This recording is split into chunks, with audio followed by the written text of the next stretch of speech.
All right. Welcome to 6G Agenda. I'm Andrew, here to talk again about what they won't. And today I've got a special guest with me again, Ryan Gable. Welcome back, Ryan.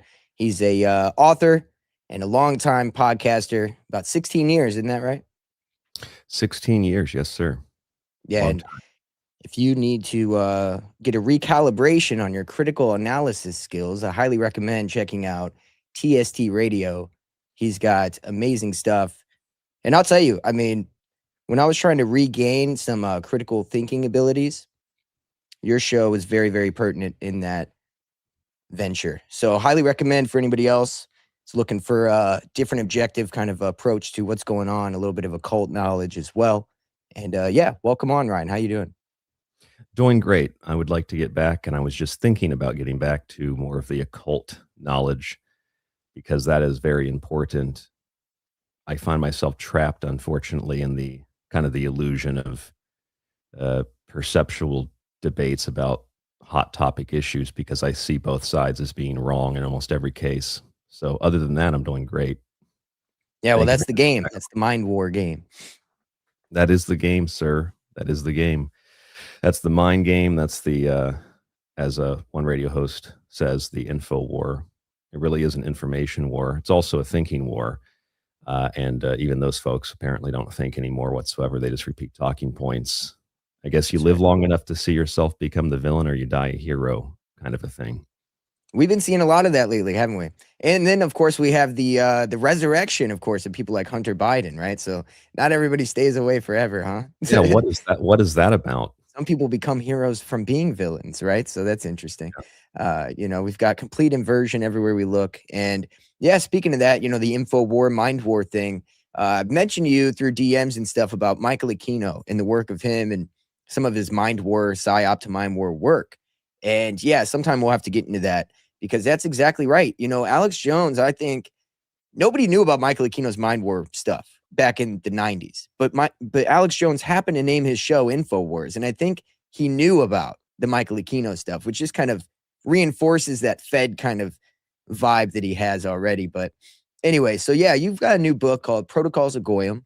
Today I entitled this The Kosher Conspiracy, which is your subtitle. Played around with the lettering there.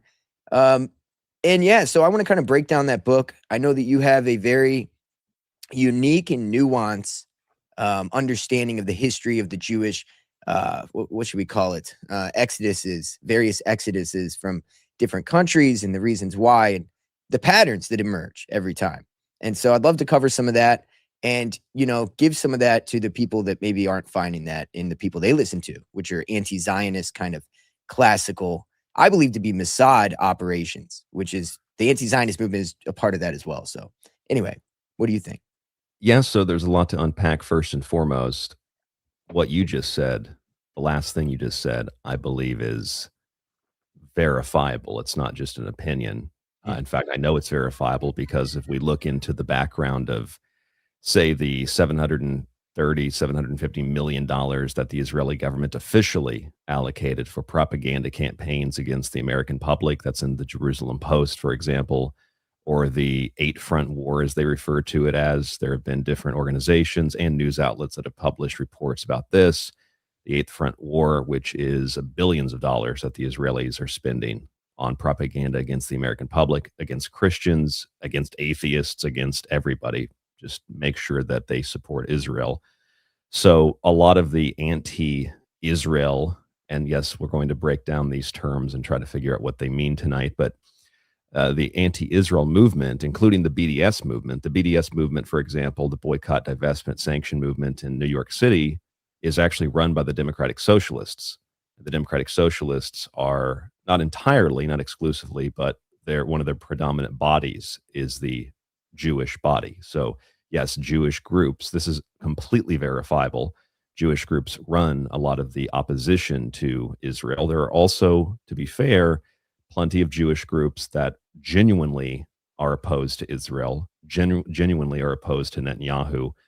However, again, to be fair and to be objective, some of those groups are only opposed for political reasons in the same way that some Americans only dislike the current president because of politics or like the current president because of politics. So that's one of the reasons. Some Jews dislike the administration because of religious beliefs, and because the administration doesn't really follow any Israeli administration doesn't actually really follow what traditional Orthodox Jews believe and what they read about in their books. So to be objective about these things is really my motivation, and that's why, even though I'm being objective or I'm attempting to be objective, there might be a slight bias in my writing, but the bias comes from Jewish sources because I try to only cite Jewish sources like the Encyclopedia Judaica or various Jewish history websites, for example, or other encyclopedias, or I try to cite Jewish newspapers or Israeli newspapers. Although I guess if you're quoting almost any newspaper in the United States, it technically, I guess, is Jewish in some capacity. So maybe that's not a great example, but I try to go to the sources of all that information because I want to see what the original report says. I mean, you could look at, I'll give you, this is the example I typically give to explain my new book. If you were to look at some of these iconic and well-known stories about history, global history, World War II history, like, for example, if you looked at the Night of Broken Glass, which is very, very famous, they teach you about this in school.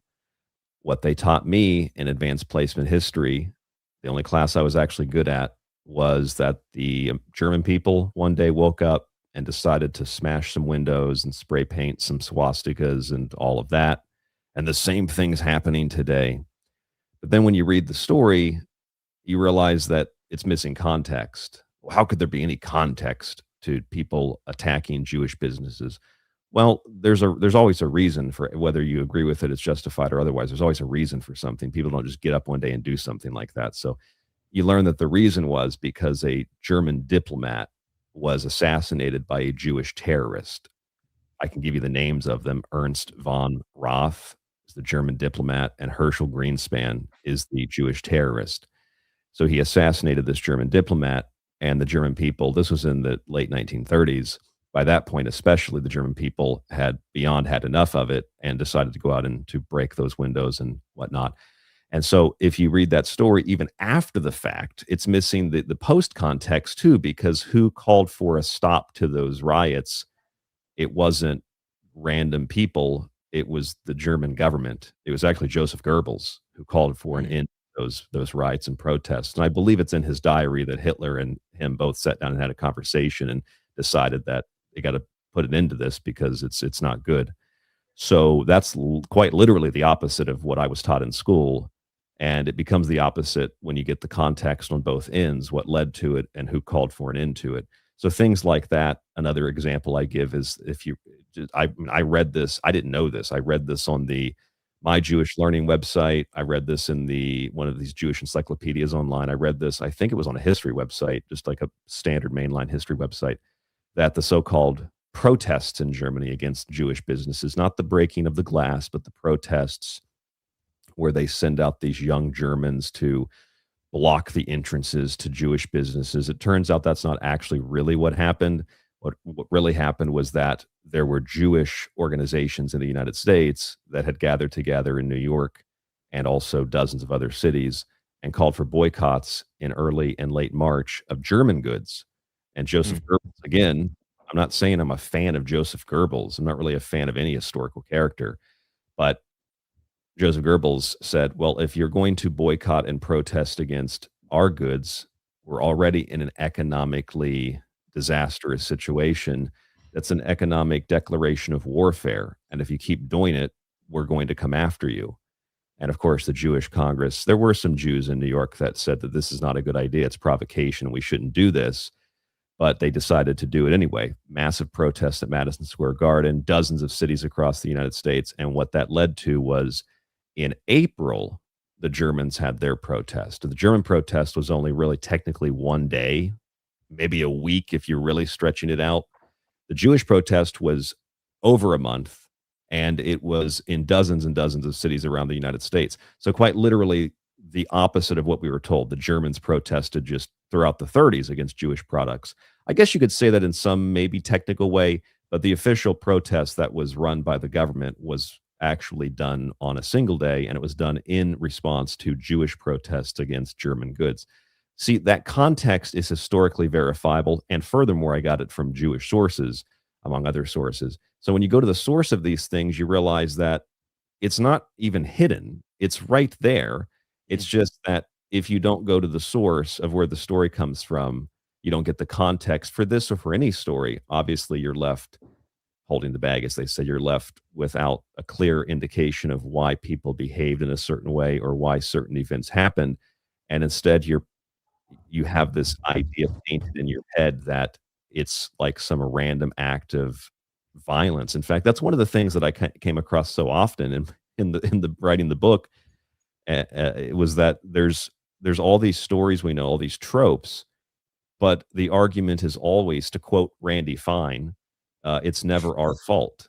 I Mm. mean, at some point, I mean, there's definitely a fault, whether it's moral or otherwise, like whether there's a basis for it that you can understand or not. There's always a reason why people do things. And as you alluded to, yes, Jewish people can joke about it all they want and they can make implications that you're stupid or something. But Jewish people have been kicked out of over 100 countries, some of them more than once, and the accusations are always the same.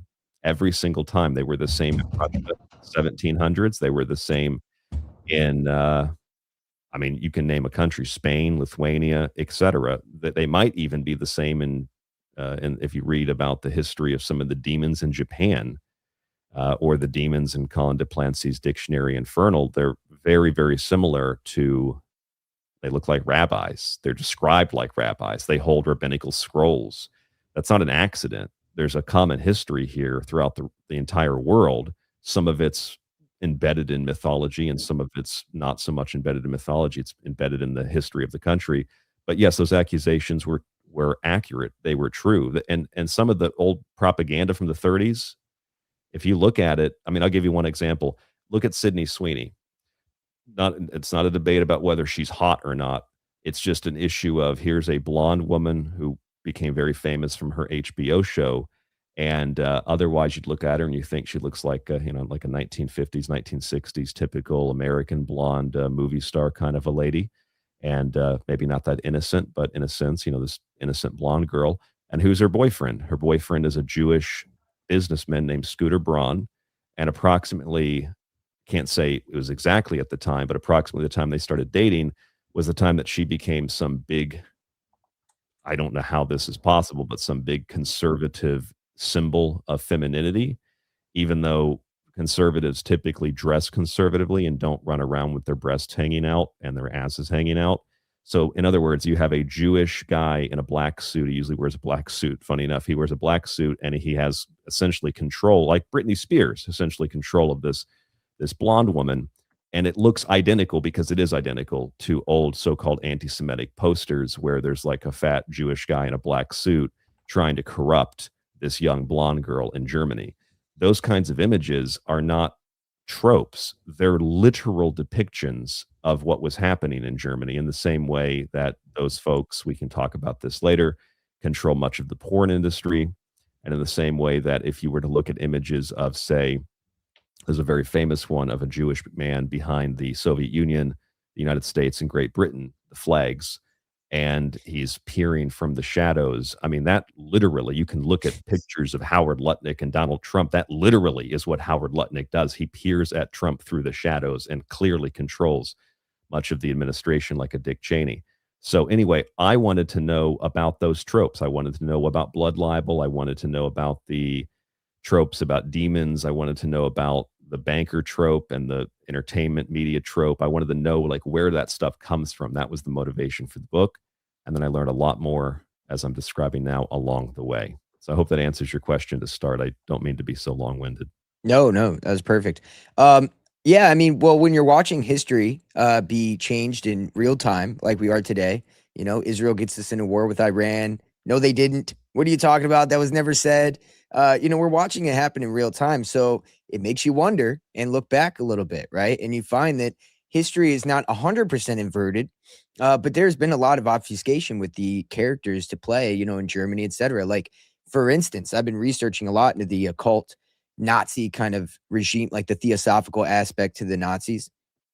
And throughout the reading of this, I found out that Moses Hess, who is like the godfather of Zionism, he predicted in the 1800s, the mid 1800s, that out of Germany or Europe, there would be a nationalist movement that would rise up and essentially send them down to Israel and mandatory Palestine.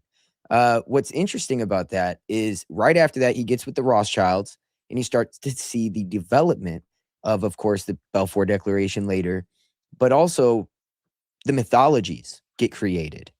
And by that, I mean, like, you've got the guy who made the Astara magazine, who was under, I'm gonna forget his name, Guido von List. Guido von List created Arianism. So this whole taking the theosophical idea of a root race and implanting this idea that there's like this one divine kind of root race, right? And that's where this idea kind of came from the Nazis, where they tell you about how they want the Aryan race to run the world. Well, that aspect never went anywhere, which is why I think the Sydney Sweeney thing and everything else is kind of revamping. Because when you look at people like Epstein, and the DNA studies he was doing, I think this is like what we're told the Nazis were trying to do. I do think they are doing, the elites, which is trying to isolate some sort of DNA because it goes back to some kind of God, king, divine line of whatever that they believe they're a part of. Whether it's Nephilim, some people think it's Nephilim. But this is why the kings all were very incestuous, to keep their bloodline pure. And over time, of course, that's been muddied. And now I think that this is kind of almost a thing to get us to sign off for a hierarchical structured system because of the root race concept of like pure divine lines of races, which eventually will be brought back through this anti-Zionist kind of anti-Jew resurgence that's coming up now, that's going to be utilized against us, I believe, is going on currently. I don't know what you think about that. It's kind of a weird theory, but I think that it's kind of the same thing rebranded. I can't speak to every aspect of what you're saying, but I can speak to the general theme of what you're saying because I generally agree with it. I think that you're right. And I think that in terms of the genetics, whether or not you or your audience or me or my audience think or understand those things or believe in them or whatever, the fact is that if you read some of the Department of Justice files that were released on Jeffrey Epstein, we still don't have all of them. But if you read some of them, there are references in those files to thing. You could email me. I can get you the exact copy if you're curious. rdgable1991@gmail.com. I have some of them in my book. There are references, definitely references to genetics and how genetics should be the determining factor in how people are hired, and that those genetics should be Jewish genetics. I would go a step further and I would say, sure, Germans, Japanese, Russians, you name it, all Americans, British, all did all sorts of experiments, did things that were immoral, did things that were, for one reason or another, I guess, or by one definition or another, illegal, especially during times of war. But ultimately, I think many of the things that the Germans were accused of, they did not do. And I think that many of the things the Germans were accused of are projections of what the Jews were doing. And that is embedded within what you just said, because the idea of the master race is embodied today by the Israelis, by the Zionists, and by Jews in general. And if we are to believe that, okay, this idea of the master race was a German idea, and it was an idea that was stomped out historically, it ended with the end of the war, we defeated such an evil. Well, apparently not, because it very much exists in the world today, and it exists in a sense, in a way that's far more naked than it was in any historical sense, because you've got mainline rabbis that talk about these things and make open statements about them. And yes, of course, the writings of Adolf Hitler, the writings of top German leaders, of course, the German people even believed in a sense of self-determination, but they also believed in a sense of self-determination and superiority, if you will, for the Japanese. In fact, while the Germans had an alliance with the Japanese, it was Washington, D.C., it was the U.S. military that saw the Japanese as inferior. The U.S. military called them parasites, insects. I believe the naval publications referred to them as an infestation, as a lice. That's why they dropped experimental incendiary devices on Tokyo, one of the worst bombings in the history of the world, outside Dresden. That's why we dropped 2 experimental weapons, whatever they were, on Hiroshima and Nagasaki, because they saw the Japanese as inferior, insignificant insects that needed to be exterminated. The Germans didn't, on average anyway. I mean, the American public might not have, but the American government surely did. So that alone conflicts with the narrative that the Germans believed in pure superiority. If you ask that question to historians, they'll say, well, that was because the Germans were hypocrites. I think that they were probably the most rational, logical people in the world, considering that they won all the Nobel Prizes. I mean, they won 3 times as many Nobel Prizes as Americans did. I think they won almost double what the British had won. Nobody could compete with the Germans, which is another projection because the Jews today tell us they're the smartest, they're the most intelligent, they invented everything, they developed everything, they're the leaders in technology, which in some ways that is true, but it's also only true because they have a monopoly on those things, because they have a monopoly on the financial sector, so they can fund all the startup groups, which is where a lot of the AI stuff comes from in Israel. Yeah, but So Ryan, I thought we wouldn't have America without Judaism. that's what they tell us, right? Yeah, Maybe we should just start believing the opposite of what we're told. that's Maybe we right. would have a better America if it wasn't for Judaism. Maybe they're the master race. At least that's what they tell us. They're the ones that believe in that superiority, that they're chosen by God, right?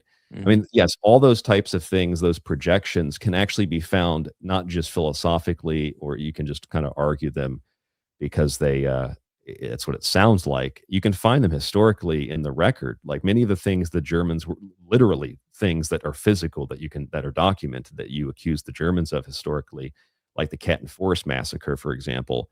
That's not debated anymore. That was a massacre that was not carried out by the Germans. It was carried out by the Soviets. Lots of massacres were carried out by the Soviets and blamed on the Germans. Yeah, that one was wild. I remember when I had never heard of that, and when I looked into it more, I was like, "Holy shit!" And that was gruesome. That is a gruesome Yes, story. Didn't they like yes, nail people it to is. doors or something? This is the one where they killed like 22,000 Poles. I think there's a direct order from Joseph Stalin to do it, whereas there's no direct order for any kind of extermination like that from Adolf Hitler. They just say it was all done in code. The Mm, one that you're thinking of is, if I pronounce it correctly, I think it's pronounced Nemmersdorf or Nemmersdorf. yeah, That's the one where they literally, the Soviets crucified people to barn doors.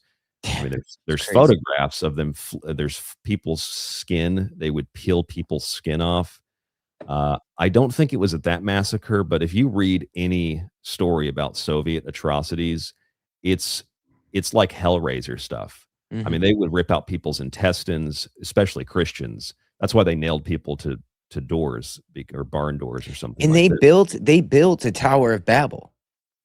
So it's like, what is that? You know what I mean? When you start to kind of converge all this ancient Babylonian kind of mystery cults that have kind of progressed through time, you have the Babylonian Talmud, which seems to be the main sect that this group hides behind, right? Because I don't think that they're isolated just behind Jews, but I will say all of them, They're not. not No, all of them are Jews, but all the ones that are Jewish, they're, or how should I say this? You get what I'm saying. Like, not all of them are Jews. Well, all of them are Jews, but not everybody that's Jewish is them. That's kind of where I'm getting at with that. Where it's like you still will find that all of them are kind of the pro-Zionist, pro kind of Sabbatean style Judaism. But anyway, point being, isn't that crazy? Like, they don't even teach us about any of the Soviet stuff, only the Nazis. Um, almost none of it, except that the Soviets were the good guys because they marched into Berlin and raped a bunch of German women and murdered a bunch of people indiscriminately, and then forced 14 million Germans to flee their homes and took over their homes like they do in Gaza. That's the mhm. largest displacement of people in the history of the world, officially, is the flight and expulsion of the Germans, 14 million of them. Wow. If you want to learn more about that, people say, where do you get that information from? It's like, well, I don't know why that's such an important question, because people, first of all, usually don't ask that about anything else. But if you want to know where I get the information from, one of the sources is a Russian journalist who wrote a book that you can, by the way, get online for free because it's not copywritten anymore. It's called The Red Terror in Russia by Sergei Petrovich Melagunov, I believe is how you pronounce his name. I don't speak Russian, but Sergei Petrovich will find you The Red Terror in Russia. And if you read it, he's got photographs in it too. It's this relatively short book. He's a journalist and he was documenting the crimes, and it wasn't hearsay. It wasn't things that it was done in code words, and it was documented, 50 years after the incident, and they pay people to say certain things. No, it was documented. I think he wrote that at the end or in the middle of the Red Terror. They have photographs of what they were doing to people. So that's one place. I'm not sure if we're referring to the same thing, but because you said that they built like their own Tower of Babel, I'm under the impression they never built that. But they did have a plan to build what they called the Palace of the Soviets, and that it's not a debatable thing. If you have two eyeballs and they work, it is identical to probably several, but at least Athanasius Kircher, his depiction of the Tower of Babel, which I mean, it's identical. That basically, it's the Tower of Babel. You're right. I don't So know if did they not finish it? They had Lenin on top of it, right? They never finished that? Yeah, I don't believe they finished it, but as far as history goes, who the hell knows? All I know is that Right. they did build the foundation for it. Mhm. I read that it was never completed. I don't know to what extent they mean completed. The There's that. plan was there nonetheless, right? And then, of Yes, the course, plan was yes. it's not a coincidence that Klaus Schwab has a bust of Lenin in his office while he's talking about various things, right? So, we see how because the Illuminati, quote unquote, it's always been their plan to eliminate property and to eliminate, obviously all the things the WEF kind of championed. You own nothing and be happy. They You call know, that Nazism too. Klaus Schwab's a Nazi because he has an accent. right? No, it's all Bolshevik, every bit of it. Even the Operation Trust 2.0, Oh, yeah. QAnon, right? So, and that's what that was the first episode I did where I was like, that's exactly what this is. Like, it's all Bolshevik shit. And so I got deeper into learning about that because clearly that is an area that we need to understand. And one crazy thing about Stalin that I remember reading is he had like a chicken that he had defeathered and he would, cut it. It had thousands of cuts on it. And, it would still follow him around because he would drop little kernels of corn here and there. And he pointed to the guy or pointed to the chicken talking to this guy. He was like, this is how you treat people. And you keep them just kind of strung along, just on a little kernel at a time, beaten down and broken. And that is kind of like if you look at the totalitarian COVID, handing out stipend checks here and there, that was a little taste of like what that could be and what that might be in the future. You're right, yeah, and Yeah. meanwhile, Hitler was a vegetarian. Yeah, right, So right. that's another projection, and by the way, I don't know if I assume that you do know this, the place that was destroyed to make way for that Tower of Babel that they were building was Yeah. you remember what it was? The cathedral? Yeah. Cathedral of Christ the Savior. They Mhm. literally blew up a cathedral to build this Tower of Babel looking structure called the Palace of the Soviets. Yep. That's all mainline history. You just have to read books that have a little dust on them, That's and right. it's not even hidden For because they're now, Anthropic's cutting those no, up and for now. scanning them and changing them. I'm sure you saw that. I did see that. Yes, I did see that, and I also saw that Anthropic's Jewish CEO is married to a woman. I don't believe she's Jewish. She might be Jewish, doesn't really matter, honestly, but her background is dating the founder of Google, I believe, one of the founders of Mm. Google or one of the people from Google, which is not like a big deal. But when I looked more into her, I found, as is recently reported the last week in the news, that his wife, this is the guy that founded or he runs Anthropic, Dario Amode. His wife is Cami Clark, who it has been revealed in the Epstein files had courted Jeffrey Epstein, Jewish Mossad, I believe, to Wow. invest further in his or in her and in their Jewish porn company.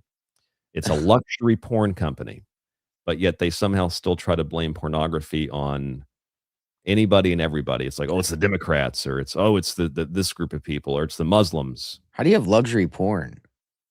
I don't know, but they wanted to. Maybe it's shot in super high def, and Yeah, like what does that even mean?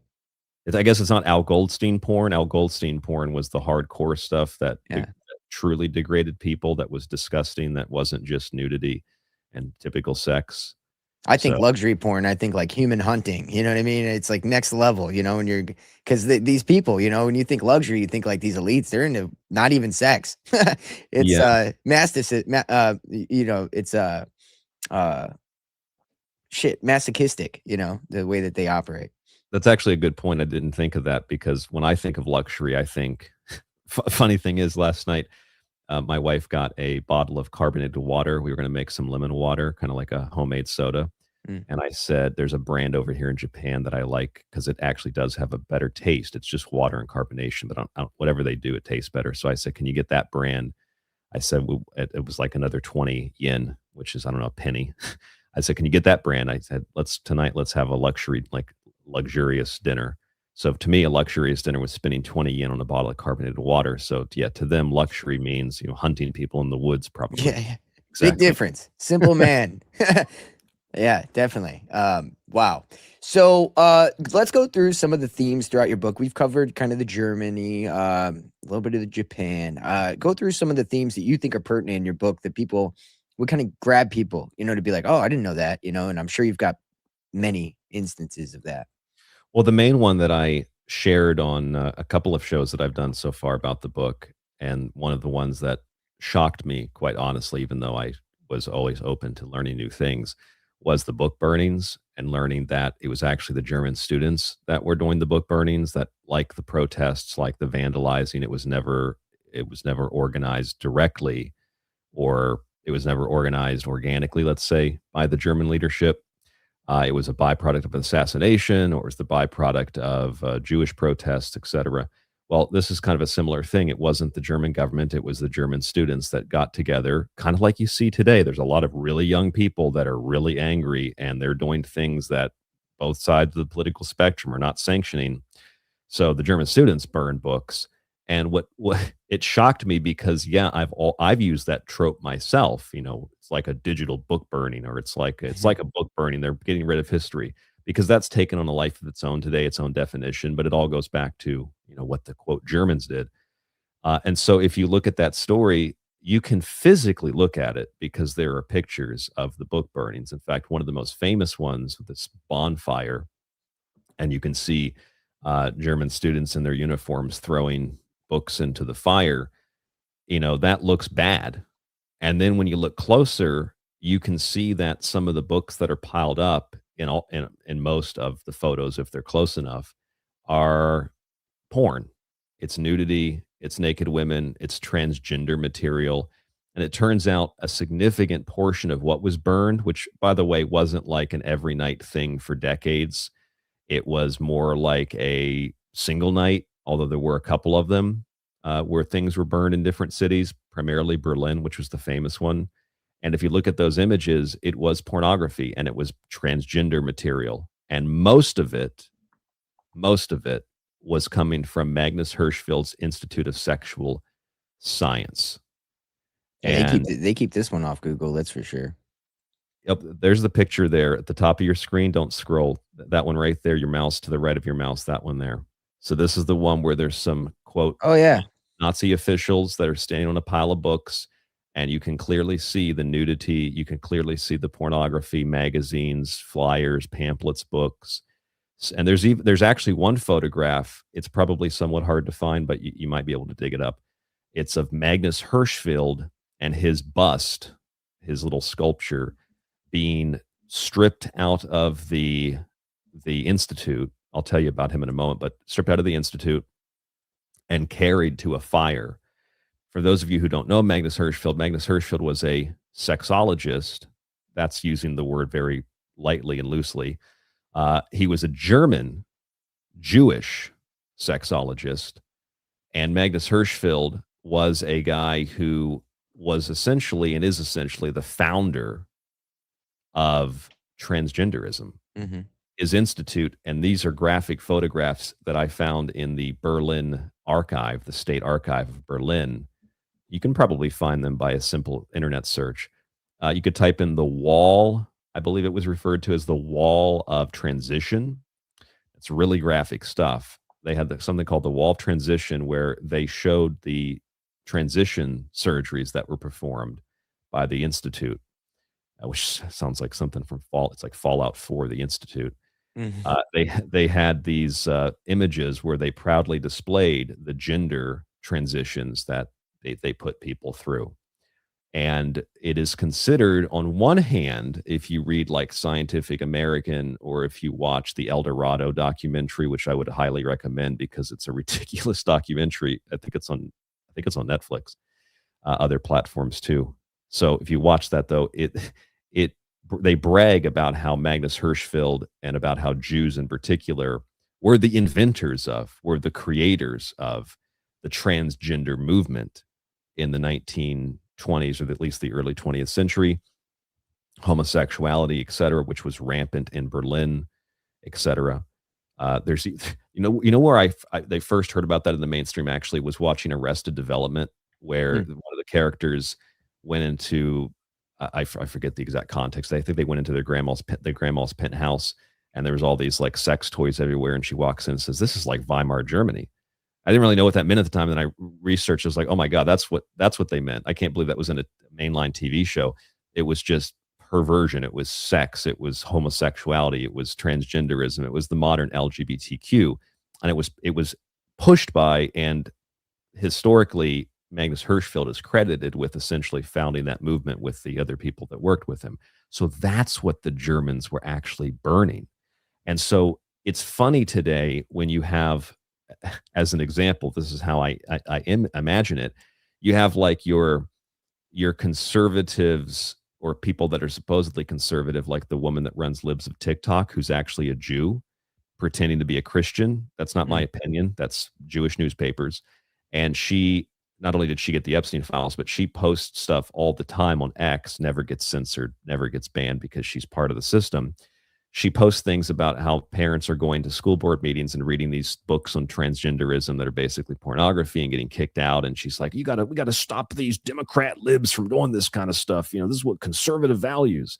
It's like, your people created that, first of all. Hmm. Yeah, you can't blame all Jews, but that's not what I'm doing. When I say her people, I mean it's the mainline pushers of pornography and LGBTQ today are Israel, not Muslims. Muslims supposedly throw these people off buildings. Tel Aviv is the gay capital of the world. Prior to Tel Aviv becoming the gay capital of the world, which is not my opinion, it's in their newspapers and it's in their travel websites, like come to Tel Aviv. It's the gayest place in the world. It's in their newspapers, it's in their travel It's so website. interesting. You just get this false dichotomy where, like earlier, you were saying how there are leftist groups that are majorly Jewish ran that are anti-Israel, etc. Yet they're pushing everything that they were the smut that they were pushing that made the Nazis, rise. So it's Yep, interesting because no matter what, you get the same bullshit. Whether it's the yep. warmongering ethno supremacist or if it's the progressive to the point of deprivation and degradation. Yeah, well, And so, yeah. there was a painter who wrote a book about that, and he described that in the first part of the book about how they play both sides because they have the money to play both sides. They victimize themselves Mhm. for two reasons. One, because they don't even care about their own people on average. You see what Israel does today to their own people. They don't care about them. They'll throw them under the bus, as they say, or they'll blow up the bus with Jews on it to justify more Israeli power, to justify more censorship. But secondhand, they do that because it victimizes themselves, and then they can claim, that they need to censor things and take more control of things. Yeah. But it is wild, to your question and to my response, that things like LGBTQ, transgenderism, et cetera, can be pushed by mainline Israelis today as something like with Magnus Hirschfeld to be proud of. Like, we invented this, we're a Mhm. world leader in this. The Muslims don't like it, but the Muslims are also behind it. The Ayatollah's gay. I mean, Yeah. that's that insulting, like, oh, the Germans were hypocrites, so they believed in the master race. Ha ha ha ha. Meanwhile, they believe that God chose them to rule the world. So Yeah, and Trump like has the, correspondence dinners promoted by or sponsored by Grindr while he's passing executive orders to defund transgender surgeries for children, which by the way, if you look into it, that's not even true. It actually it yeah, still can happen. It still goes on. So it's this weird placation to act like he's actually on the side that he isn't. And again, it shows this false dialectical system because he's on the right working with the Shabbat Lubavitch right-wing Jews. So you would think that he would be against it, but he's not because it's a false dialectic. to go back to your question about what I wanted to discuss in the book, this is a wonderful thing to discuss in the book. It's also a disturbing and gross thing to discuss in the book. Mhm. But yes, Grinder, Mhm. Bumble, Tinder, most of the dating apps or hookup apps, all funded by, all created by Jews. And there's a really funny story, I think it's pretty funny, about the founding of Bumble and Tinder. And you can read this in Jewish newspapers. I read this in the Jewish Forward. You could look up the article Bumble versus Tinder, What's Jewish About the Epic Dating Site War? And you find out that the people that run these companies, Whitney Hurd, for example, uh, or Wolf Hurd, I think is maybe her first name, Wolf Hurd, and Justin Mateen. Not only are they both Jewish, but they also have their own little sexual relationship. And then they create these companies, and then they basically steal from each other. So this is a great example, actually, of the last point that we just made, is that you have these two Jewish people, proudly Jewish, in Jewish newspapers. They're leading the charge to help young people date and have, relationships, like Rabbi Shmuley with his kosher sex and his dildos with his daughter. And you have these two Jews that literally are having sex with each other. They're in a relationship, not any of my business, but then they take it to the business world, and then they steal from each other. Like, these are people that are supposed to be on the same side, and they're like the character Watto in Star Wars. They're greedy, they're slobs, they steal from each other, they've got slaves, they don't care. There's no honor amongst thieves. I mean, Stalin killed plenty. No. Yeah, Stalin killed plenty of Jews whenever he took over, didn't he? He did, yes. Yeah. So in Tex Mars, he's dead now, but he was great. He was a pastor that was calling out Zionism before it was a thing, and he was pointing out the fact that the Soviets were like 70% Jewish, and people just can't believe that because they did kill Jewish double agents, etc. But he was pointing out that there's a cosmopolitan Jew and there's the Zionist Jew. And Stalin was a cosmopolitan Jew, which meant I want to run my country and be a Zionist leader in my country here, right? But the Zionist ones were like, no, we're going to run the world from Israel. And so he had a problem with those people because he wanted to have his own power, right? Yet he did help Israel get created. He helped lobby for it. I mean, he's a big player in getting that to happen. So it's a weird thing that people kind of can't understand, because they're like, well, he helped Israel be created. So how is he no honor amongst thieves? That's the best answer you could give to something like that. So did Hitler. Hitler assisted. In fact, Yeah, Hitler of course. probably assisted far more than Stalin did. The Havar Agreement, yeah. That was in the early 1930s. Yeah, the Havar Agreement, which is very mainline history, along with the assistance that, the funny thing is the Israelis actually went to say that they're Israelis. I guess they weren't Israelis at the time, but the Zionists actually went to the German leadership, and they asked them to help. And they went to the British too. I mean, they were already doing it, but they basically asked them to help exterminate some of the local population. Mm-hmm. And the German government said, "You people are insane. You are crazy. Not going to happen." So yes, after they sent them, mutually beneficial, after they had sent them to Palestine, mandatory Palestine, they went back to the Germans and said, "Can you help us exterminate some of these local people here? These are just parasites. We got to destroy. They're sucking off all the wealth and resources from the land, and that's our land." And the Germans said, "There's physical documentation of that. There's a document, communication between the Jewish terrorist groups, which is what they were, and the German leadership." And the Germans said, "No, we're not going to help you do that." I mean, that kind of thing should be in every history book. Yep. Because at the very least, it completely destroys it destroys a lot of narratives, but it also shows you that for people that like to make accusations such as, "Oh, you're just a Nazi." Well, quite frankly, F them too, or fuck them too. Because those Nazis, so-called, which they're not really Nazis, but those Nazis, so-called, are the ones that help to us. I guess maybe not as much as it might appear, because they did refuse to help them commit ethnic cleansing and genocide in one document, but they assisted in helping them set up the state, which is also part of, I think most of that's obscured, considering that we're told that the Germans wanted to execute all the Jews. And yet, if you read the official Holocaust Memorial Yad Vashem website and the minutes from the Wannsee Conference, where the so-called final solution was actually discussed in 1942 in January, it literally makes no mention of extermination. So they have to go to the argument that it was all code words, but it does actually give you an explicit list of the plans for the final solution. The explicit list of plans were deportation, immigration with an E, and creating this is the issue that, frankly, I have with people saying I'm a quote Nazi, is that no, F them too. Because if you read the Wannsee Conference minutes, they literally said that they were going to set up a new Jewish seed. They used the word seed, let a new Jewish seed blossom and bloom.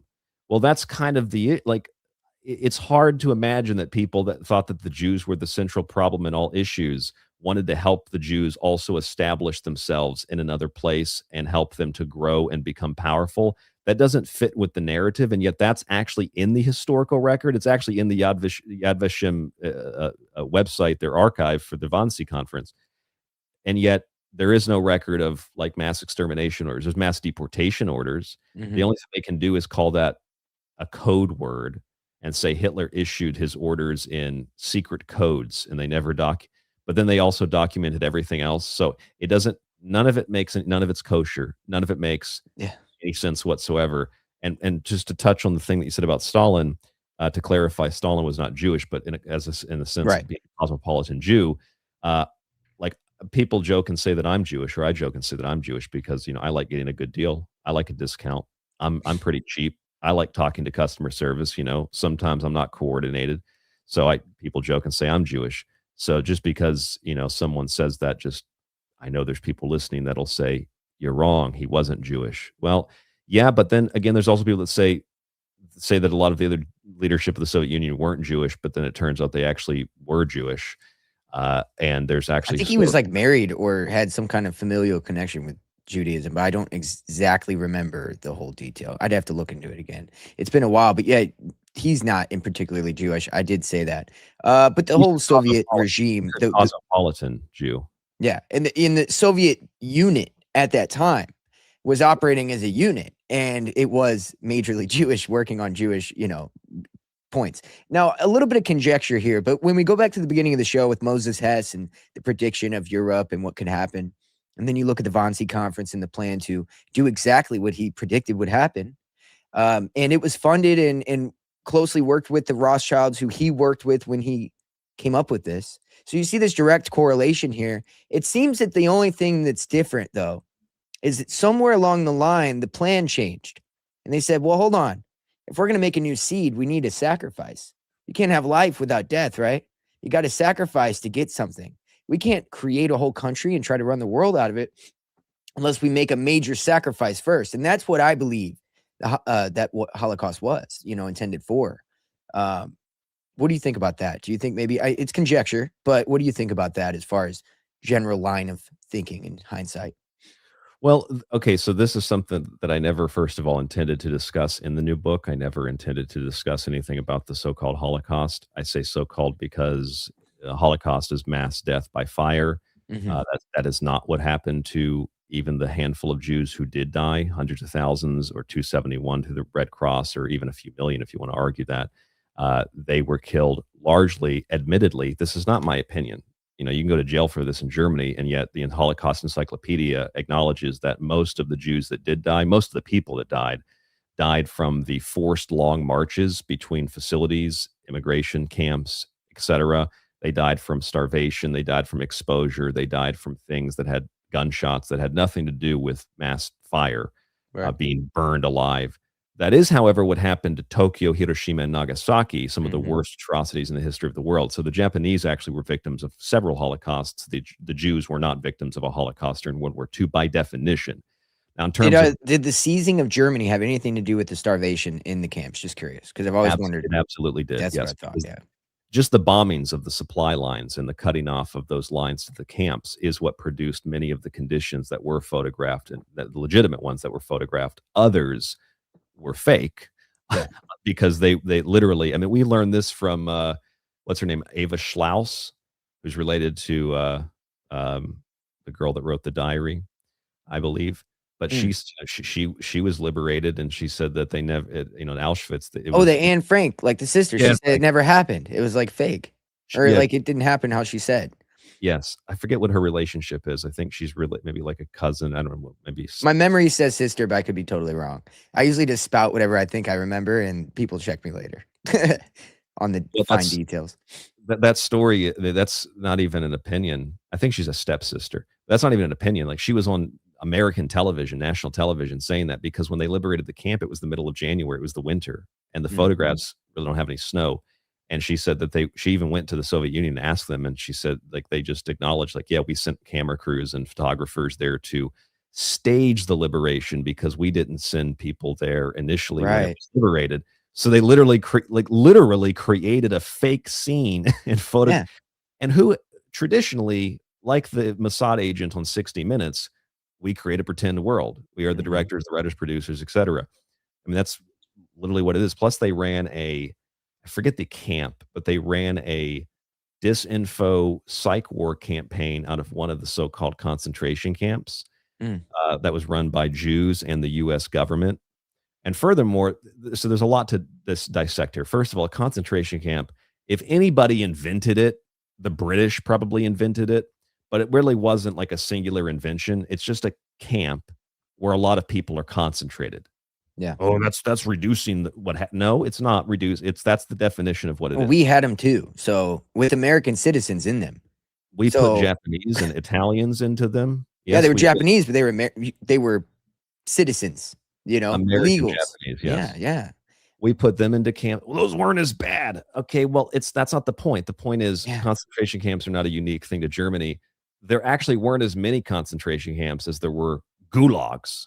You can Right. find old maps of the gulag system, which by the way, the first gulag was at a monastery and they enslaved and made them work uh, hard labor the people at the monastery, so religious officials, just like they blew up the Cathedral of Christ and wanted to build their Tower of Babel. That's a little piece of interesting history for the Gulag system. Anyway, though, yes, the concentration camp system, if you read the report from the Polish government that was published in the 40s about those camps, it explicitly says, that Auschwitz, not only were there 44 subcamps of Auschwitz, which was why there were death tolls that were far higher from disease, starvation, exposure, etc., but Auschwitz was not listed as an extermination camp. It was listed as a concentration camp and a labor facility, which is what it was. They Mm. had nurseries at Auschwitz, they had fencing, they had music, Dentists. they had dentists at Auschwitz. You're right. Didn't they have There's like a photographs. choir or something? They were able to like play music. I mean, this is crazy. Like when Yeah, I they had tell people, choir. dude, the visceral reaction people have when you mention something like this, you got to do it in like small baby doses, Oh, Like, hey, yeah. did you know Oh, that yeah. they were able to bring instruments into their camps and play like choirs? Dude, people look at you like you just fucking shit an egg or something. They're like, One what? It's crazy. one of the women who was in she died a couple of years ago. I think it was 2019.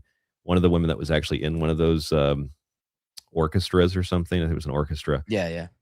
Someone had asked her about that. They said, "So you played instruments at Auschwitz?" Yeah, we played instruments at Auschwitz. And then they asked her some questions, and she's like, "Well, what happened was they bring in the Jews on the trains, and we had to play the music as they bring the Jews in. Very sad music." Oh, It's yeah, like, yeah. well. It's like, hold on a second. Just that story alone doesn't make any sense because just that little detail because they played inside. Trains were outside. Trains weren't Oh, anywhere near the orchestra. The orchestra was inside a music hall where people sit down and watch the music.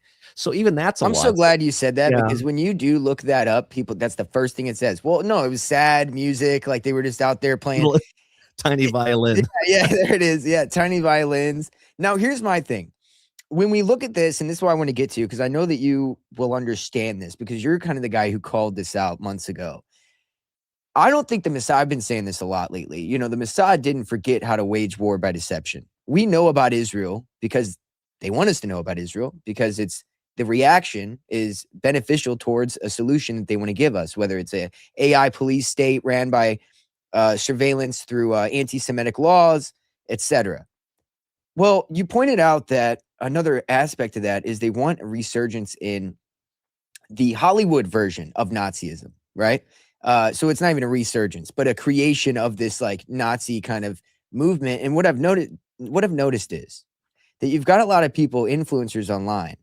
She's got this chick has like a black sun necklace. I wish I could find which one it is, but every one of her posts are all like Nazi style kind of rhetoric posts.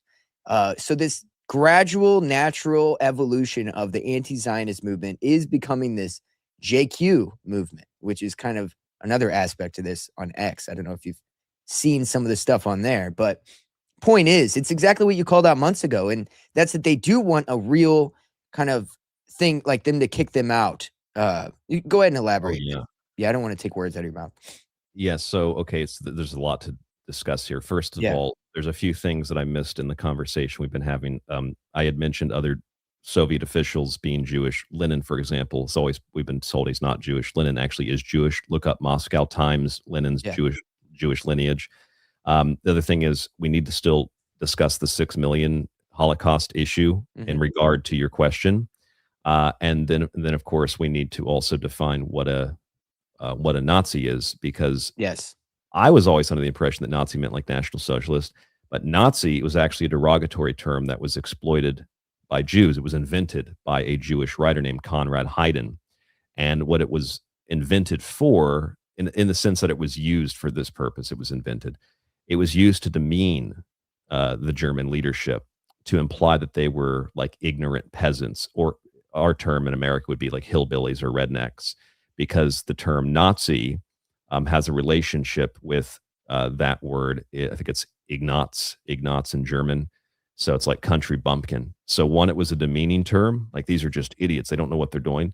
And it was in retaliation for the Germans using the term Sozi, S-O-Z-I, which was an abbreviation for the Social Democratic Party, which was largely comprised of Jews. So even calling them Nazis is a Jewish slur. And that's why I've tried to not use that term anymore, but just pointing that out for listeners so that we have some context there.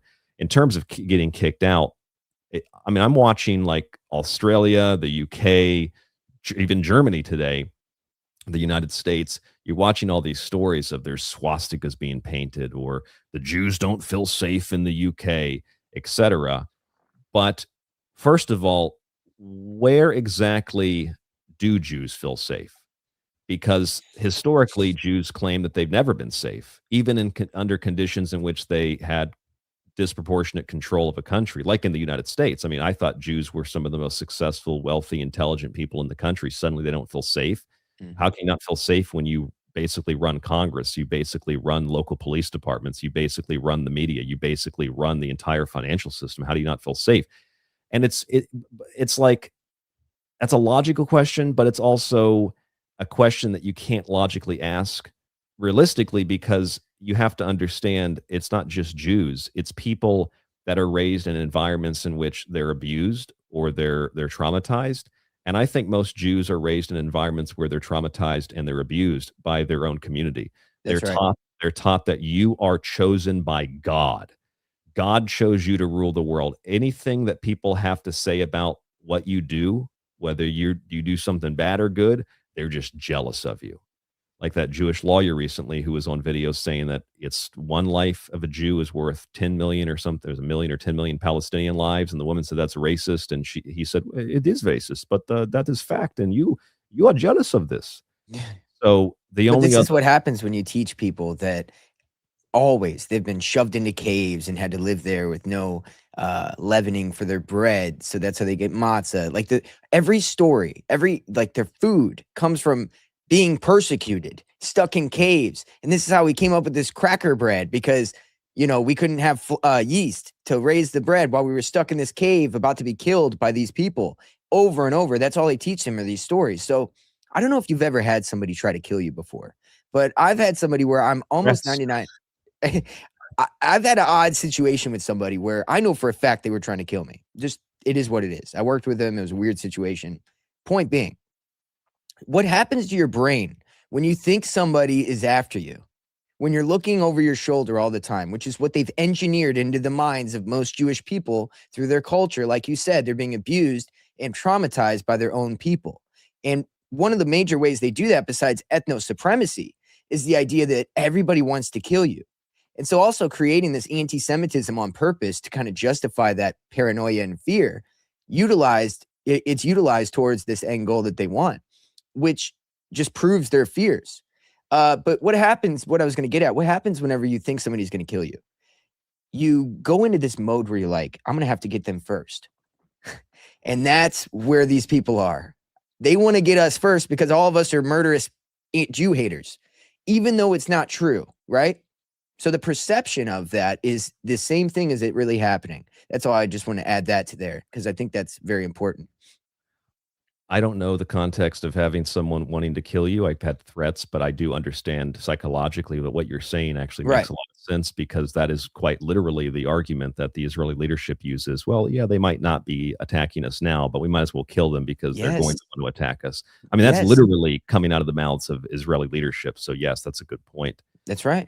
And to the stories that we hear in the news, the stories that we see from like Stop Anti-Semitism and these other movements and groups, all of these reports are incredibly vague. First of all, the ones that are very explicit, like the there was one story, for example, I think it was in the UK.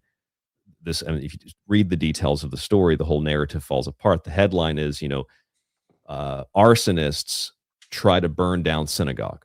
Okay, I was like, oh my God, they tried to burn down. Okay, well, let's see what the article actually says. This is a big international story. If you read the article, it's so ridiculous. You read the article and it says the building that was almost burned down used to be a synagogue.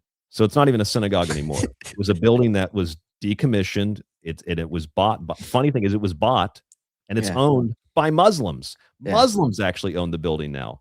So wouldn't that be a hate crime against Muslims that own it, not against the fact that it used to be a Jewish holy center? Right. I mean, so what does that mean? Like literally any like if Jews used to live in your apartment or your house and you rent the apartment or you buy the house after them, and then someone you burn the house down accidentally or on purpose for whatever reason, maybe you're trying to collect insurance, that's an act of anti-Semitism because Jews used to live there. I mean, that's how baseless these stories are. And as a matter of fact, back to the 6 million question, or back to the Holocaust question, I didn't know this until about 3 or 4 years ago. I had read about it, but didn't fully understand it. And then when I wrote this new book, I went to the Yad Vashem website and started reading the actual documentation. Like, rhetorically speaking, do you know how they collect those numbers to determine if there's 6 million or 5 million? First of all, you can go to jail in Germany for saying it wasn't 6 million. Yet the Yad Vashem website says as of 2025, 2026, they've only found 5 million. So that's the first issue. The second issue is when you read the Yad Vashem statement of they only found 5 million, they are doing it with artificial intelligence, first of all. Second of all, as a second of all, within the second point, is that if you actually read through how they determine that with or without AI, they determine it with what is called a page of testimony. A page of testimony is, here's an example. You and I are friends, or maybe we're brothers, and for some reason, could have been war, could have been the internet was out, could have been we're both busy. We haven't talked on the phone for a couple of weeks. That can be put down on a piece of paper and classified as, oh, they must have killed Andrew. They must have killed Ryan. They must have Wow. been slaughtered. That's not, I'm not exaggerating. That literally is how they determine if someone was a victim of the Holocaust. Plus, this is the best part, I think. If there is a best part, the pages of testimony, I don't think all of them, but some of the main ones that they have on the Yad Vashem website that you can actually read, like historical documents, if you translate the Hebrew, they will say that the number of people, like the number of, or how do I word this? If you translate the Hebrew on the document, it explicitly says, and this feeds into the number of people that supposedly died, people that were inconvenienced by what the Germans did. So in other words, if you had a business and your business was, whether it was legal or illegal, whatever, your business lost business because of what the Germans did. Okay. Even if it was just a single protest day, that's considered one of the 6 million. You Oh didn't have to yeah. die. You could have been in New York City in 1934, 1935. And that is classified as one of the 6 million deaths, or it can be classified as one of the 6 million deaths. That's in their pages of testimony. Well, we know who was running COVID then.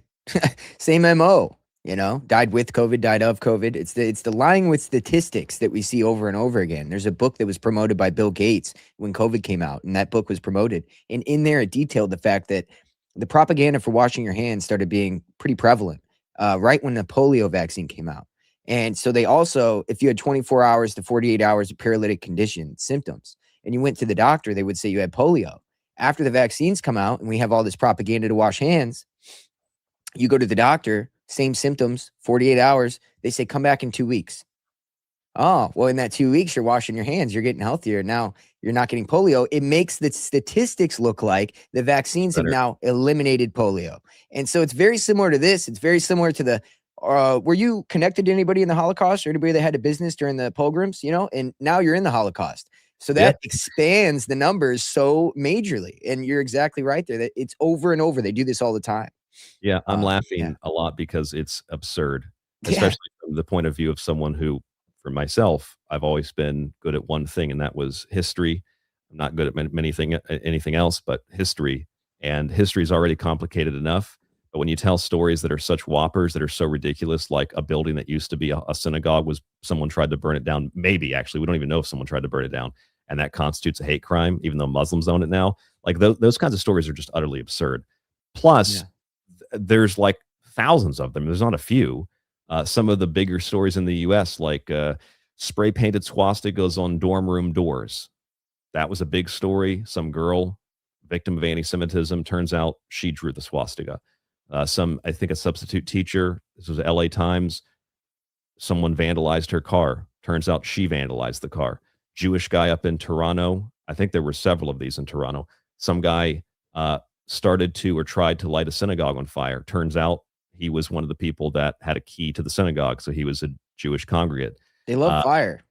they do like well, they can't use it some days of the week, but yes, they do like fire. Yeah, yeah. And What about the guy who stabbed himself? Wasn't there a guy who, like, stabbed himself or was like, "I've been" like yeah, yeah, that oh was a my great one. god.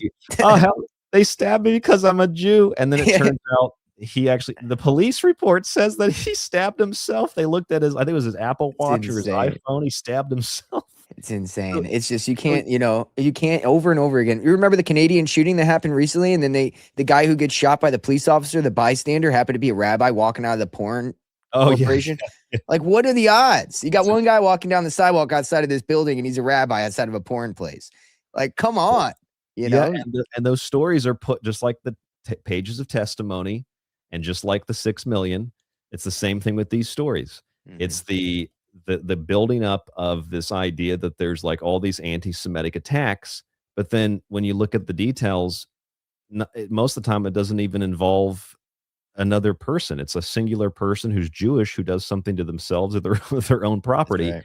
But just like the pages of testimony can build up artificial numbers, the anti-Semitic attack statistics That's are right. built up on fabricated stories. One of the other ones, one of the other categories is, of course, the Holocaust narratives, like the guy who claimed that he married his sweetheart after the Holocaust. Like it's the Holocaust love story that Oprah promoted. I forget what the guy's name Oh, is. It was yeah. I think he died somewhat recently or last decade or so. But that story was fake. Turns out he wrote a book, collected money, and it was all a fake story. In fact, most of the Holocaust survivor stories that are published are fake. And I think that the only time that's really been exposed is when there was a woman who wrote a story and claimed that she was survived the Holocaust, and she confronted Nazi officials and told them off. I don't think she was Jewish, and that story became an issue because here's a non-Jew trying to profit from this story, and that's why that became an issue. The other stories of Jews making up these narratives, like Eli Wiesel, for example, that's totally okay, even though most of the stuff that he wrote is completely fabricated. So one last thing on this point is the 6 million number, because I'm sure that people who are aware of this are wondering why I haven't mentioned it, because it's an important point. And that is long before Hitler ever came to power. When Hitler was in the hospital for his medical conditions after World War I, even before that, 20 years, 30 years before that, the New York Times, other publications as well, especially Jewish ones, but the New York Times especially, was publishing articles about how 6 million Jews in Russia were being threatened with extermination. And there's so many of them. It's not like one article. I paid for a New York Times machine subscription. It was like $2 a month to go through their archive. And I pulled so many, I just had to stop, because if I put any more in the book, it was going to be a picture book. There Mhm. are literally dozens, hundreds of them that I could pull up with basically no knowledge of what I was looking for. 6 million Jews threatened, and then a lot of them were Jews need billions of. This was in early 20th century terms. Jews need hundreds of millions or billions of dollars to rebuild after Jews destroyed in Russia. So it's the same story. Right. Plus, there was a book written by a Jewish author about, speaking of 6 million, it was about the Zohar. And in the book, they talk about, I think they referred to them as gates, something like that. It's called The Wisdom of the Zohar, an Mhm. anthology of text. I don't know if you ever heard about Oh, that yeah. book. Yeah, so in But that what book, does it mention? It says something about 6 million. yeah, so I can read you the quote from it. I have it in front of me. It's not the Uh, divine sparks, is it? I hope you don't say that. That'd be crazy. no, it is, divine it's divine light, but maybe that's the same thing you're referring to, Oh divine my spark. God, are you serious? It is, yeah. There's chaos and then there's divine light that only gets sent out to certain beings. And then that's how they get the ethno supremacist concept of their nature. Wow. It Sorry. literally, this is what the book says, quote, "There are 6 million open gates, and Anel, the angel, is the chief guardian of them." Uh, if you read the entire, section in this book, that's just the quotes for context. If you read the entire section of this book, yeah, of course, they're not talking in literal terms. The guy that's writing this book, who's Jewish, he's writing about the Zohar and it being symbolic, which, by the way, I love the symbolic, magical nature of the Jewish traditions, which they took from Babylon and ancient India and the East. But I look at this and I'm reading it and I'm thinking, well, hold on a second. Because essentially what they're saying in the book is, in order to have the Messiah or the Moshiach arrive, there has to be some sort of laying down of 6 million of something, or there has to be, they don't, in the original Zohar, they don't say 6 million. There's like the mathematical term times something that adds up to 6 million. And the Jewish author says, okay, it's 6 million. So you have to have souls pass through these gates, 6 million. So essentially, in other words, they fabricate the 6 million number repeatedly because if you do this, magically speaking, it is believed that by sacrificing, even symbolically, not literally, these 6 million souls, that you can open up the gate to heaven, force God's hand, and bring the Messiah to Yeah. earth. Which to the Christians would be the Antichrist, to the Muslims would be the Antichrist. Wow. I didn't know it was in the Zohar, man. That is crazy, dude. That makes perfect sense, though. That's why they keep sticking to that number over and over again, dude. It's Because ritual. that is the basis of the ethno supremacist root race concept of like only certain people are divine right to rule, the rest people are sheeple, led to slaughter, led to be herded. This is like the basis of a lot of the Mhm. mystery cults. It's so wild. You want to see something real wild if you haven't seen it yet, or if your audience hasn't seen it, pull up Marla Maples, Donald Trump's ex-wife. Type in Marla Maples, Donald Trump, Jewish text, heart, and you'll find that Donald Trump keeps documents or pieces of Jewish text Just saw this that recently. I heard, are yeah, he keeps. sacred to him. Yeah, on a little scroll next to his heart. Yeah, he's a real Christian. Christians typically do those kinds of things. No, and in his book that he wrote about himself, he talked about a Kabbalah teacher he had that would tell him, and he said, "No, it's getting too hard. I can't do it anymore." And he's like, "No, that's when you go harder." And it's interesting, that yeah, he's very much that's so crazy to me. And that's, by the way, why I made it a K for conspiracy, because Kabbalah is supposed to be with a Q, I believe. That's the Hermetic traditional Kabbalah. Kaaba, the whole thing from Egypt, all that shit. I think that's why they like to use the K as well to mess around with the Kabbalah, because it's like Kaaba, just like Egyptian. That's like the equivalent of like the Buddhist. I'm gonna forget the names, but not the pleroma, but like uh, what am I? You know what I'm talking about? The energies of like of the Matrix, as they Shekinah, call it. or how do they say it? The Buddhists have a name for like shit. I cannot remember. It's been so long, but like Duncan Trussell, if he would know. Uh, but yeah, I'm not like super into the old mystic Eastern traditions anymore. But yeah, there's essentially it's the same thing as Ka and Ba is my point. And so if you look up at we can look at what Ka and Ba is. Do you know what the Muslims call the place of worship in Mecca? What's Al that? Kaaba. It's the same spelling Same with the concept. K. That's kind of Kaaba. yeah. So Ka is the soul, and Ba is, I think I want to say, it doesn't just come right out and say it right here, but Oh, yes, you're talking about like the different aspects of the human soul or the different parts of the self. yes, yeah. Yeah, It's the the life two sides of the force. soul, right? It's like the white, black, left, right. Same thing as you find in Buddhist It's like philosophy. it's Taoism. It's Yeah. basically Taoism, the black and white dragon, This which is why theosophy merges all this together under a perennial philosophy, because they believe all of this is really teaching you one teaching. well, this is an interesting thing that I don't get into details much in the book, although I probably should have. If I did, though, it would have been 1,000 pages. This is something that I bring up on the Secret Teachings radio show a lot, and that is when you trace back even like the Jewish tradition, people say, "Well, they got an amazing history." Well, like, yeah, but most people have an amazing history. And where do the Jews get this information from? They didn't invent it, they didn't create it. In the same Mhm. way that Jewish influencers are trying to claim that they invented ramen and sushi today, that's a thing. They're That's trying to claim hilarious. they invented Japanese food or even Chinese food, or Greek food for that matter. They also took these quote teachings. Most of these mystical teachings came from ancient Babylon when they were held in captivity. Right. And much of what came out of Babylon came out of ancient India, which is beyond far older than anything that the Jews have, like tens of thousands of years older. You And think Babylon's where it got corrupted? I don't know because I might have a slightly different view on Babylon being the center of corruption because I guess the answer to that question is I really don't know. Right. I'm trying. I'm more of like an unbiased computer at this point. I'm just trying to Mhm. put in information and see where it goes. But I know what you're alluding to, and I guess you could say corrupted to some extent. Yeah, sure. But Like my Baal and Osirian mysteries, the weird stuff. I know that your opinion on Baal is nuanced for sure. Because, but there is I some would like still burn him like the Iranians do. I would still burn that stuff. well, that's good. Yeah, yeah. Well, I know you said you had an hour. We went a little bit over. I don't want to push you over on your next show. I don't want to cut you off like hard cut off like that, but I just realized we were a little over. Well, I think we can do at least 90 minutes, and I haven't gotten an email from the other person. I think that they Cool. wanted to reschedule, so we can go a little bit longer if you'd like. Yeah, that works.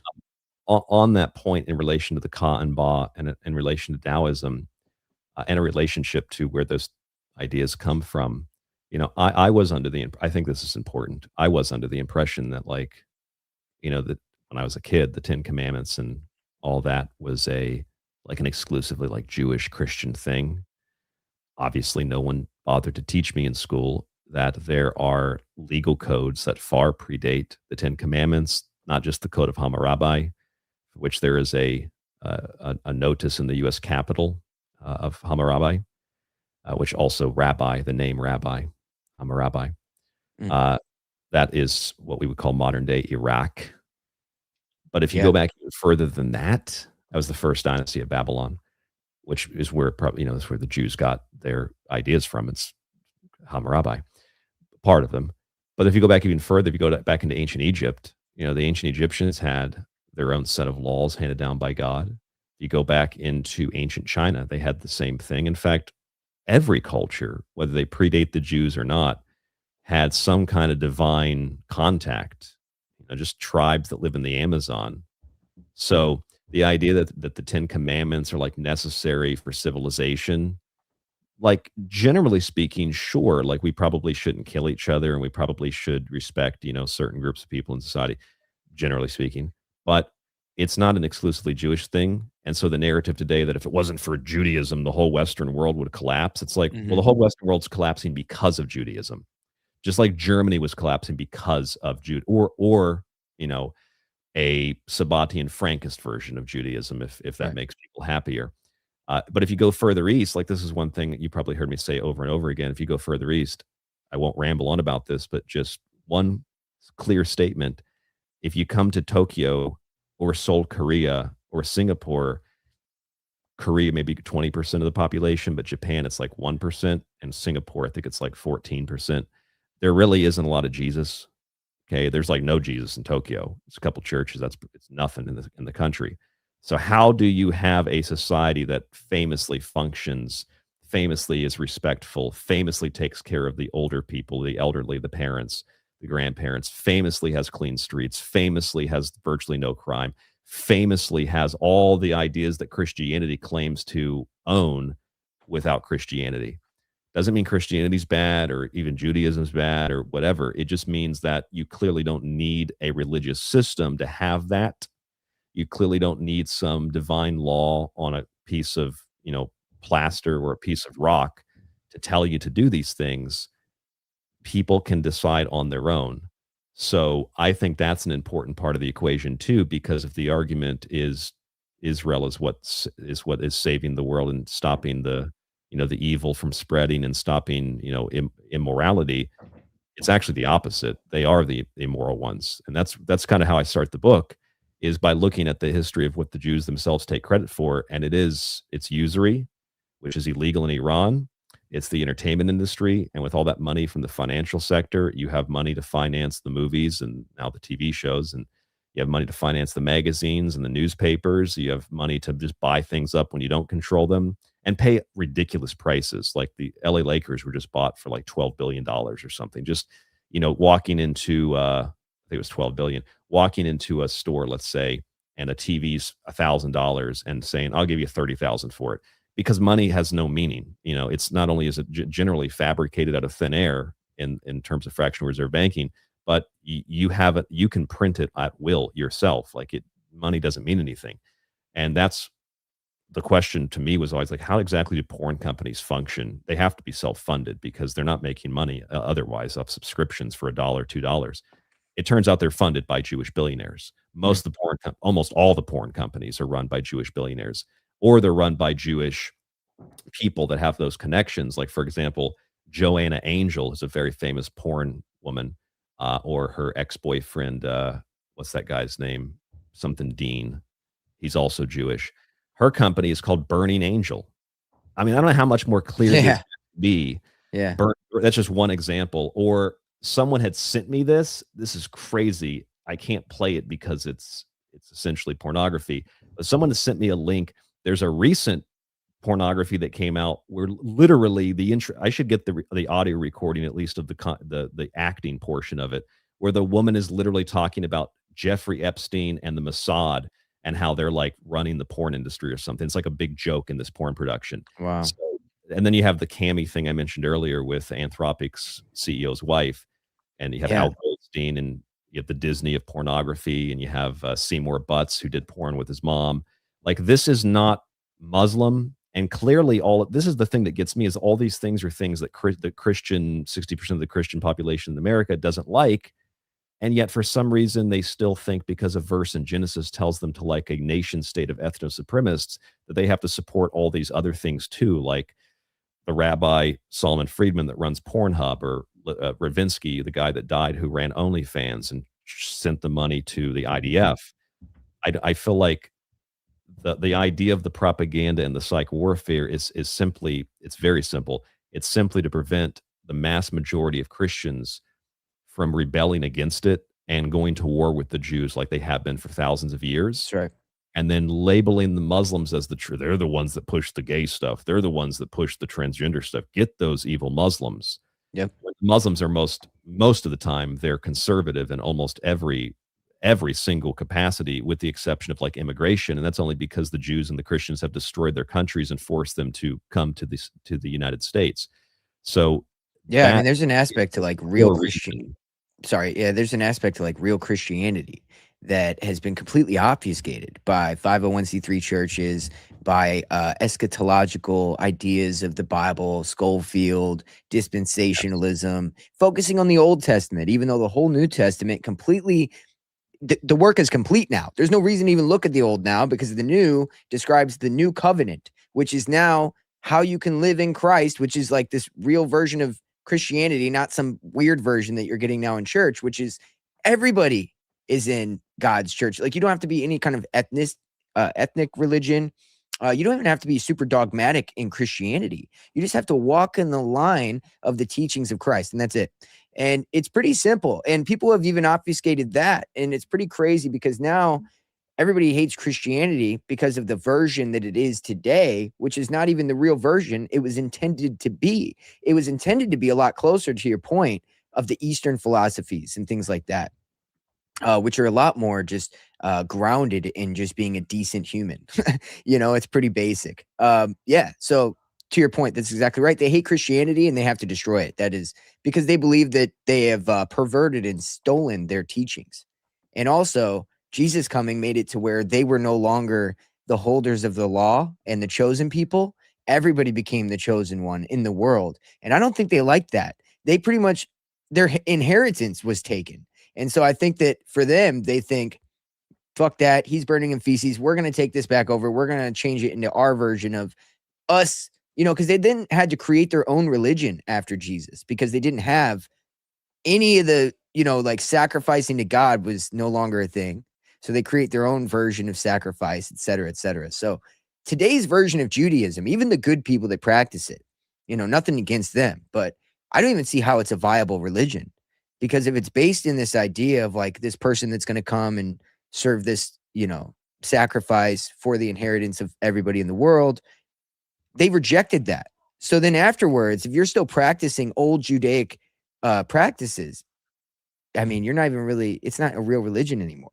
And you don't have to be a Christian to realize that. I was raised Christian. I'm not Christian anymore, but I realize that. And furthermore, it says that in the Bible, by the way. Sorry, but it mentions Gentiles can be circumcised of the heart and not be like Jews or, Christians, which would be a Christian today. Right. So that's the book of, was it the book of Romans or? I believe so. Yeah. Yeah. Yeah. So it's like, it's laid out in there, dude, No, you're right. And so I use myself as an example, but going beyond that, I think it's also very clear to general non-Christians that if you were to just objectively study what Christianity is or supposed to be, the history of it, take out all the good and bad, just objectively look at it. Christianity as a movement and other movements also like it in the East, predating and post-dating, they are teaching something that is universal, and it is a better idea. It is a more welcoming idea than what the Jewish communities, who, by the way, themselves were at war with each other, than what the Jewish communities believed. So in other words, it's kind of like, it doesn't matter what the belief system is, but it would be like going back at whether it's science or it's maybe it's old concepts of the universe or whatever, going back to something 500 years ago or 1,000 years ago and just holding on to it and saying, no, this is what's true. And you're like, no, we learned recently that the sun is the center of the solar system. You're like, no, it's the earth. And God said it was the earth, and that's what it is. I mean, it's thousands of years of delusion and psychosis. And I agree conceptually with what you're saying, because what you're saying is that the Jewish religion is, as a result of Christianity, and I'm saying this as a non-Christian, is invalid. Because at the very least, if Christianity is teaching that these old practices, the stuff that you're engaging in, is really barbaric and outdated, and here's a better way to do it, which I would say also, again, exists far in the East, and this is a pretty universal concept. Here's a better way to do it where everybody's accepted, where things like the promised land, it's not a physical place. The Holy Land is not a physical place. The kingdom of heaven is a physical place in the sense that it's the body, or rather it's the soul of the body that connects to the source. That's the Son of God. The source is the Father and the soul is the Son. The Exodus doesn't have to be literal either, because the soul is always an exodus from its origins, and it's trapped in this physical casing like Osiris or any of the other stories of the babies in the basket. So these are metaphors. And I mean, that's why Jesus speaks in parable. These are metaphors. And if you reject all that stuff and no, the Holy Land's this physical piece of geographical land. And the Exodus was like, literally, we were the only people that ever experienced an Exodus, and we were forced out of this land. And this land belongs to us. God said this is our land. I mean, it's not just irrelevant. It's extremely primitive, unevolved, undeveloped religious cult-like behavior. It's dangerous, which is why they project this talking point onto Islam and onto other groups as well. And they say Islam is not compatible with civilization. No, Judaism is not compatible with civilization. When you believe that God chose you and you get possession of everything that exists on this planet as a divine right, the land, the resources, the people, the cattle, that's not compatible with civilization. Islam has radical sects. Any kind of radicalism and extremism in Christianity too, that's not compatible with civilization either. But generally speaking, to your point and to the point I'm making, I make the argument in my book, Judaism is not compatible with civilization. So much so that to the point where they will literally kill their own people in order to justify their beliefs, which means that even to their own people, like the belief system really isn't, if they're chosen, why would you kill other people that are chosen? Which goes back to the issue. This can take us to a really important, I think, closing point. It goes back to the issue of the temple, which is a big topic of discussion today. Got to take down Yes. ox and build the temple. Like, if you read the original story, this is so insane. It's like with the pornography that was being burned, and they told us it was the great literature of Europe. It's insane. It's about as insane as that. If you read the story of the temple being destroyed by the Romans, the background is really important. The Jewish community was in conflict with itself. Jewish leaders were fighting amongst themselves, which is all the Talmud is. It's just Jews being like, "No, I'm right. No, I'm right. You're wrong. You're wrong. I'm right." And they were killing each other and at war with each other. And the Romans, who famously liked order, they said, "This is a problem." If you read Edward Gibbon, the Jews were in a, I believe he referred to them as a, quote, constant state of rebellion against the civilized world. Everybody noticed this. Everybody saw this. And plus, they had also, the Romans had an issue with the Jews secondarily because the Jews had a plot or a plan to kill the emperor and to take Roman territory, kind of like today. They also had a plan and a plot to kill Muhammad.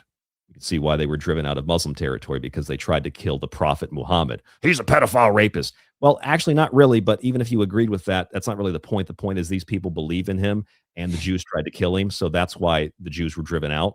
There's a reason. And so if you read the story of the temple, they teach this like the Romans marched in, saying Sieg Heil and burning everything in their and Right. that's not what happened. In fact, the emperor reportedly, but at the very least, the Roman generals like Titus, who also, by the way, is mocked in the Talmud alongside of Jesus in the same section in the Sanhedrin. Titus wanted to preserve the temple. This is well-known history. The Roman general Titus, who became the emperor of Rome, literally wanted to defend and protect the temple, not destroy it. But just like in American history, just like the Battle of Lexington and Concord, they teach us we don't know who fired the first shot heard around the world, or the Boston Massacre. We don't really know who fired first. Probably the British did, but we don't really know what the cause of that was per se. We have an idea of who was shot first, and maybe what the reason was, but we don't really know all the details. That's essentially what happened on the Temple Mount. We don't know who did it. If it was an accident, it seems to be an accident because the General Titus told his men, we want to preserve this structure as both a sign of, one, respect to religion, because Rome was accepting of religion. I know Christians disagree with that, but there's a reason that Romans didn't like the Christians at one point.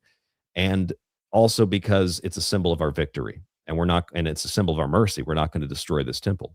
Whatever the reason was, Titus did not want to destroy it. It's well-known history. It's crazily well-known history. And then somebody at some point, quite frankly, if you want my opinion based on everything we've learned, I quite frankly believe the Jews fucking burned the temple. I think they burned their own temple and blamed it on the Romans because they had been defeated by the Roman armies. That's what I think. I don't have any evidence to support that except all the evidence today that the Jews attacked themselves and claim it was somebody else.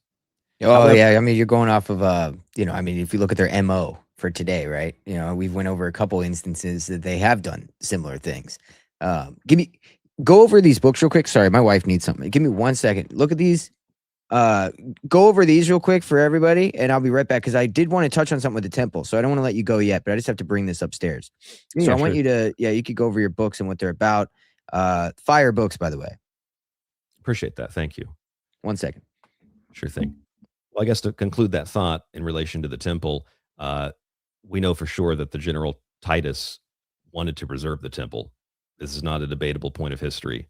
And so whatever was the reason, whatever caused the fire, whether the Jews set it or the Romans, some random Roman soldier decided to burn it. Maybe they were really upset and decided to burn it. It wasn't a policy of the state.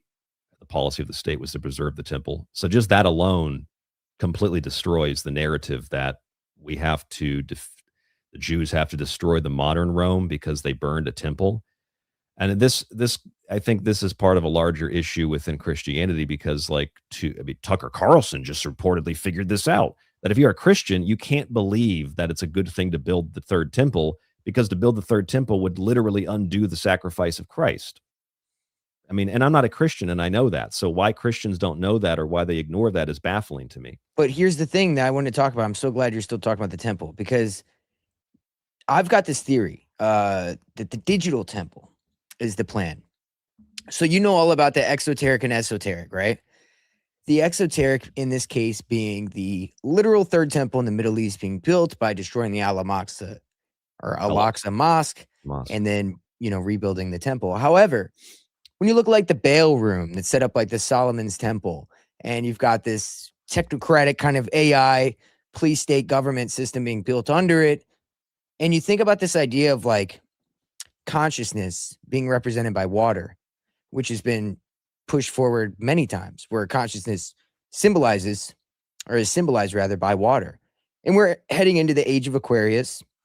And so if we were to sacrifice our consciousness into this digital temple, essentially becoming into this hive mind, it would bring back Atlantis, which is kind of their concept of what Atlantis was, not the real version. I've seen a lot of weird theosophical kind of ideology that's kind of led me into this theory that the digital temple is actually the real plan and not this third temple in the Middle East. What do you think about that? Well, this is an interesting concept. So I think it's double sided. Hmm. Number one, there's Agreed. a lot of sort of mockery and maybe in a sense kind of like a psychological PR where you have the White House building this underground facility. It might even be a data center. We don't really know. They say it's like a Right. ballroom, but it has like a military facility underneath of it. And the layout of it, according to the picture that Donald Trump held up to show the media, is very similar. I'm not the only one that noticed this. Very similar to the layout of Solomon's Temple. Very similar. The one that's in the Masonic Bible, for example, you can look at the pictures of. It's very similar to that. And the people they have building it, they fired the original team, and now they have a Jewish guy who is a temple renovator. He renovates synagogues and has him building this, his team building this structure. So I've considered that the building of that temple essentially on Capitol Hill, but at the White House, is kind of like planting the flag on the old Roman Capitol Hill because our capital is Mm, essentially built after Rome. So it's like planting their flag there. So I think that's a symbolic gesture of conquering Rome, which is what Benjamin Netanyahu himself says that they need to do, and the rabbis say they need to do. They got to conquer the modern Rome, Edom. That's the United States of America. It's actually many different countries and people. Uh, um, it's a symbolic grouping of different ideas and concepts. Like many of the other, there's like, for example, there's the Amalekites, I believe. There's the Nephilim, Gibborim, Anakim. There's all these different groups that they have a historical reference, but then today they can also be applied to pretty much anybody who represents the same ideas. Kind of like with, kind of like the idea of demons and possession of the body, and mhm. really what those are symbolically, or like conquering, your lusts and conquering your greed and things like this. So it's just more symbolic, more occult. So anyway, to answer your question, yes, the planting of their symbolic flag in Rome, I think, is what they're doing in Washington D.C. In terms of the digital temple, this is something that I've been discussing for a very long time, and I believe that it is the modern AI quantum computer technology. I mean, there's a difference between those two things, but I think it's all of that grouped together. Yeah, they were. Yeah, no, it's got to be together. Yeah. I think you probably played this on your show, or at least I played it on my show. I always start with Larry Ellison, guy that founded Oracle, and with the CIA, and he says that most of the AI tech is coming out of Herzliya, Israel. We know Anthropic is Jewish, Meta's Jewish. I mean, Google's Jewish, Alphabet, and Anthropic's. That's the one we mentioned earlier with the wife and the porn company. So these tech companies, alongside of Sam Altman for OpenAI, and OpenAI and Oracle, opening an AI and I or Oracle to see the future, or NVIDIA, the evil eye. I don't think they're run by a Jew, but they might be. But those are part of the Stargate project, opening the 6 million gates, but opening the gate. And then you look at like IBM's quantum computer and their quantum, first of all, the chip. And I'll credit the late Kev Baker for pointing this out. The late, great Kev Baker pointed out that the chip of the quantum computer, the IBM computer, looks like an inverted Tower of Babel. Yeah. If you Yep. That's right. compare it to Kosher, or you compare it, not Kushner, Kusher's work, and you compare it to the Soviet palace that we talked about. Yeah. But the system itself is a black cube, and that is the symbol of the Teflon, or yes, for the Muslims as well, it's the Kaaba.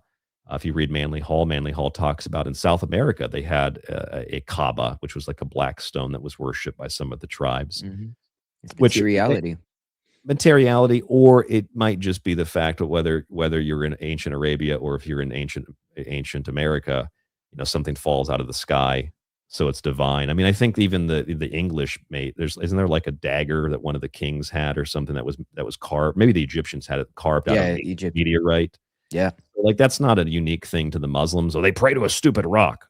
Well, like that's pretty much in context, that's pretty much like what all of human history has been. Like if it comes from the sky, it's divine. Read Charles Fort, for example. Yeah. It's or Carl Jung. It's divine. It's a gift from God. So The that's stone not is really. symbolic, especially the polished stone. Like when you think of the parables in the Bible where it talks about a polished Oh stone. yes, And what I think that represents, again, it's kind of like what you're saying, where you overcome your, how should we say this? Like your animalistic tendencies, your lust, greed, all these different things. And the more you kind of generate yourself towards a higher state of being, you're polishing the stone in that process. It's no different than like the philosopher's stone, but it has been idolatrated into this like dark magic, polished stone, like that kind of thing. yes. But there is an aspect to that that is 100% true. Yeah. What is it called in the UK? It's called the Stone of Destiny. I think that's how I they think so. crown the kings. So Yep. yeah, it's not, my point is always to say it's not unique to the Muslims because I'm tired of Yes. Islam being falsely branded with Jewish guilt like the Germans because my ancestry is largely German. So anyway, in relation to the question about the digital antichrist, or you asked about the digital temple, but the digital antichrist I think is part of that. Hmm. The quantum computer is a great example of that, the black cube and the inverted Tower of Babel in the case of IBM, and that's called the Q. It's called the Q computer, which is funny, QAnon. Q. Yeah.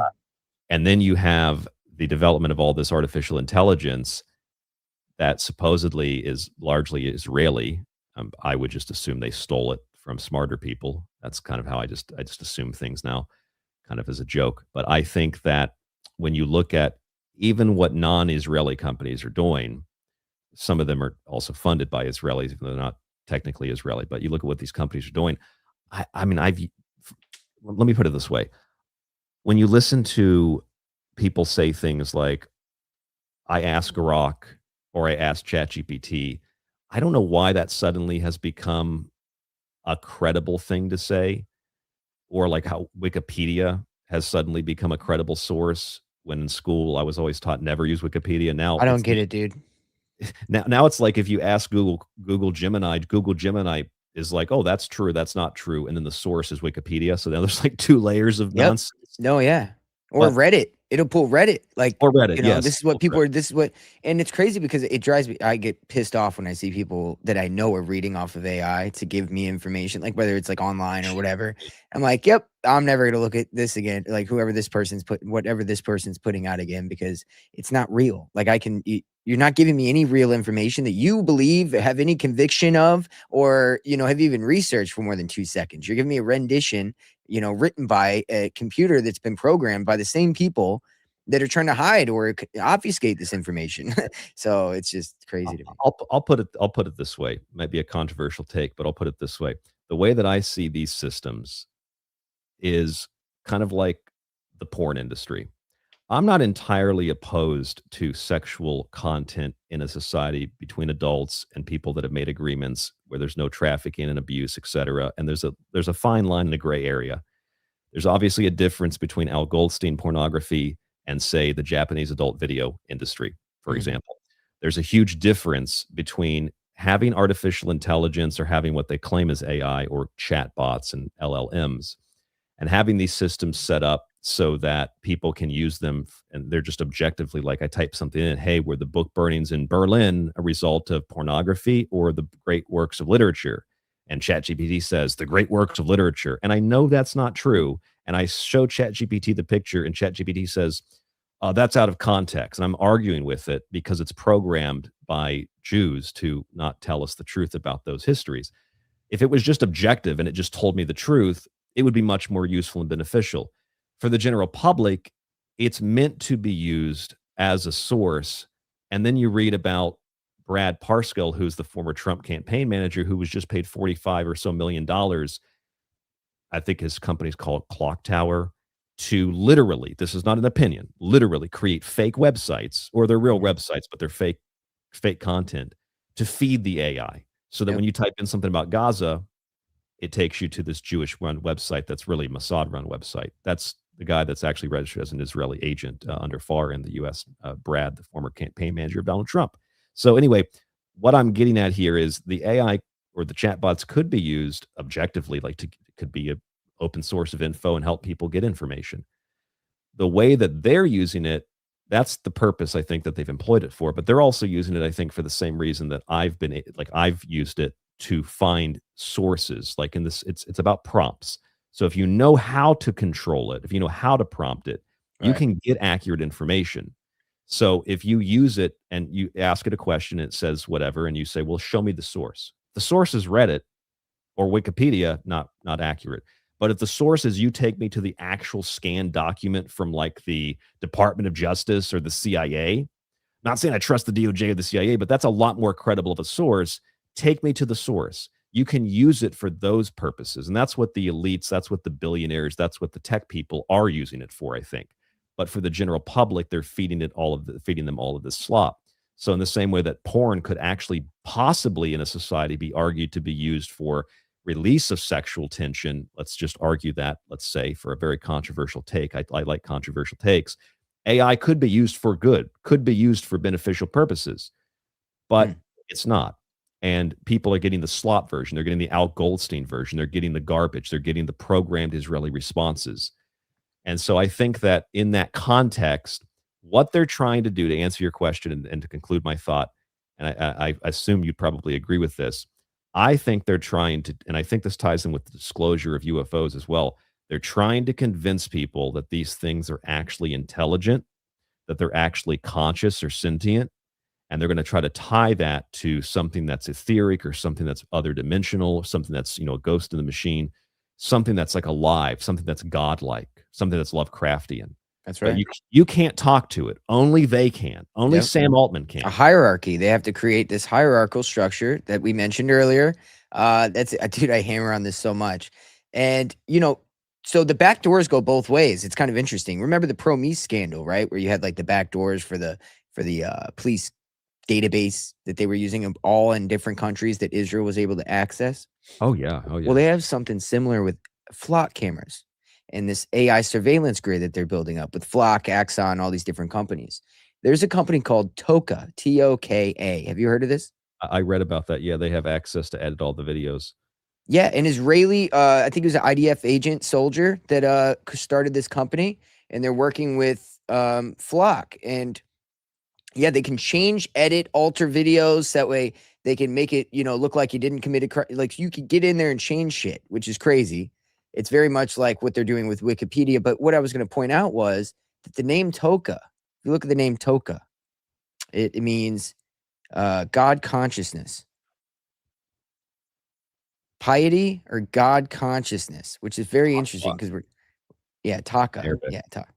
Yeah, Tuka or Tuke. But yeah, so it's interesting to me because all these, this idea of like creating a digital collective unconscious that we plug everybody into, um, is very pertinent in all this AI because I think the quantum aspect, like if our soul is in a quantum place, maybe we have a etheric aspect to ourselves that is quantum in nature.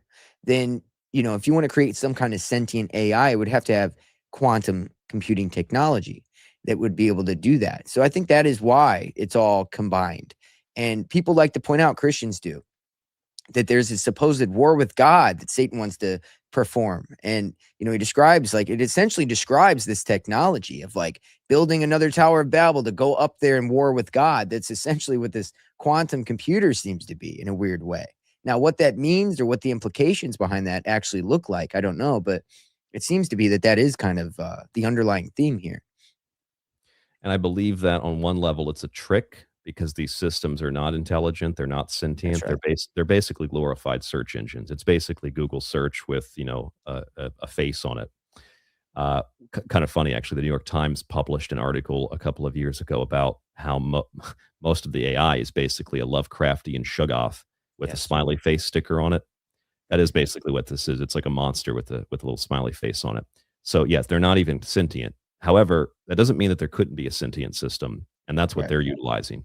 And Yeah. they're gonna utilize that idea, at the very least, to frame the narrative that they have contact with God or something that is beyond, the earth. Yeah. Planetary hierarchy. They're the chosen ones. Only Mhm. they can talk to God, whether that's literally the Jews or it's any other group of people. And we get these scripted, framed, nonsense, Israeli-backed search engine results through what are, just manipulated, search engines. So, I believe that that is what they're doing. That's how this is at the very least, that's how this is being framed. Yeah. And if you wanna go a step further, if you look at what the Israeli government has been doing and the rabbis have been doing in relation to those red heifers and the building of the physical third temple, recently there was an article that was published in an Israeli news publication about how they are literally preparing, maybe they've already done it, no, I guess not that it really matters, but they're preparing to do some kind of ritual that they believe will provoke God and bring about the Meshiach or the Mashiach. If you type this in, Sanhedrin, this is the Jewish rabbi council. Sanhedrin rules it will formally petition heaven to reveal the Moshiach, and rebuild the temple. Yeah. So I think they're doing it on multiple fronts. They're doing it with symbolically by conquering Rome and DC.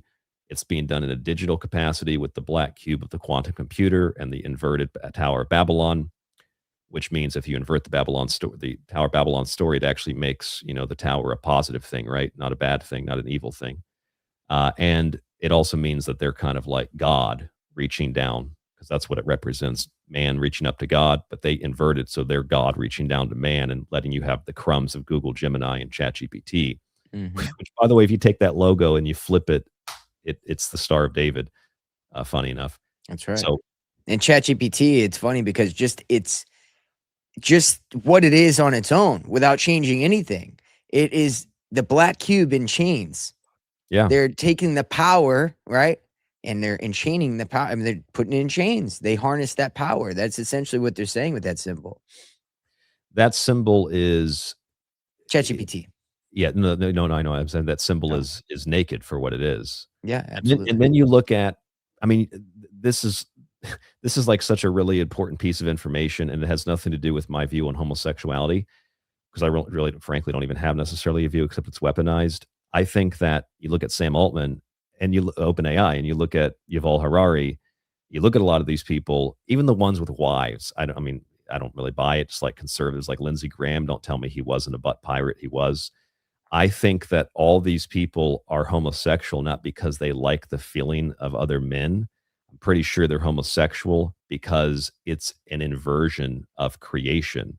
Mhm. And to everything we discussed tonight, the teachings of Jesus or the teachings of even people like Jesus, the things that the Jewish leadership detested, and which is what resulted in the Jews demanding that the Romans crucify Jesus, which is, of course, very clearly stated in the Bible and Pontius Pilate washing his hands. The rejection of those universal teachings and those universal principles, which you find in Buddhism as well, they are something that if you reject them, you're rejecting creation, you're rejecting civility, you're rejecting all things that are decent and all things that are good. You're rejecting all of God's creation. And I would assume that if you put a couple of thousands of years of that belief into practice, a couple of thousands of years of hatred of, God and sending the Messiah to everybody and not just us, we're chosen, creates a condition in which, you want to destroy the morality and the decency in society. That's why you finance and run the porn companies. That's why you lie to people and publish fake history books like Ghislaine Maxwell's father. Mhm. That's why you manipulate people's perception of reality by teaching them fake, just quite frankly, Jew science, just nonsense garbage that is not accurate or true or even logical for that matter, which I believe is also, for the record, partly what the flat earth psych warfare operation that's currently operating actually is. I think that's part of it too. So this is what you would do. And you would also probably be, if I were the devil, you would also probably hate men and women You'd hate men because they typically protect women, and you would create a condition in which men would become feminine.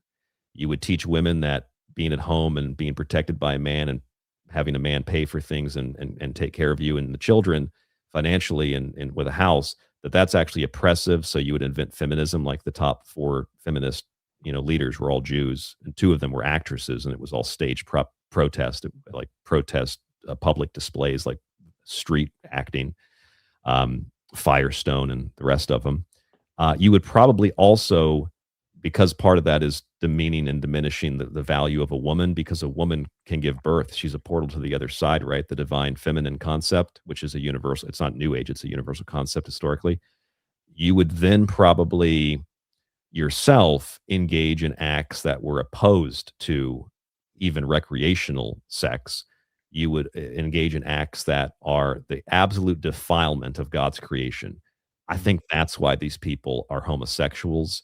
And I think that's why most of those homosexual tech elites are Jews, because they are rejecting creation and they think, this is not my opinion, this is what rabbis say. Not only are they chosen by God, but God made a mistake. God messed up. Oops. So they can create a better version of God's creation, They got to which is fix it. the whole argument of like the technocracy anywhere it exists in the world, Yes. Jewish or otherwise. This is a clusterfuck. We can fix it. That's synarchy. Yeah, synarchist. And it's interesting because that's kind of what Nietzsche said, right? Heather Lynn, she's great lady in this space, but she mentions Nietzsche's quote that everybody knows about killing God, right?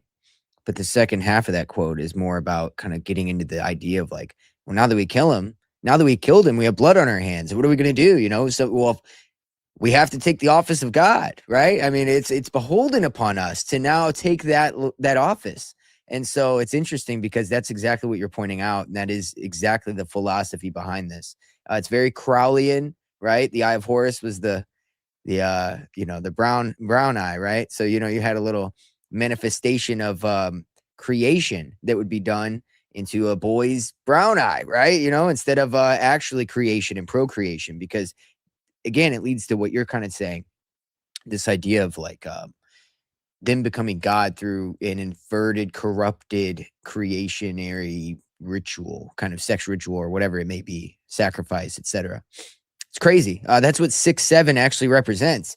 This big fad theme that keeps going on with kids and schools and everything. This 6-7, right? That Oh, I heard is about that. what Yeah. that represents. And I've got my son's school, doing shit where they're 6-7 week. I'm like, well, you're not going to school this week, buddy. And so it's crazy. Yeah, I'm ready to homeschool. That's probably the better option, Yeah, if you can do that in the state that you live. Some working states on it. there is a there's a lot of reference. It's just gross, but also funny that you say, the brown eye, because that is, That's why I said, there's sort of references to that in the Talmud. Like it literally says the rabbis are arguing that it's completely acceptable to rape a 3-year-old.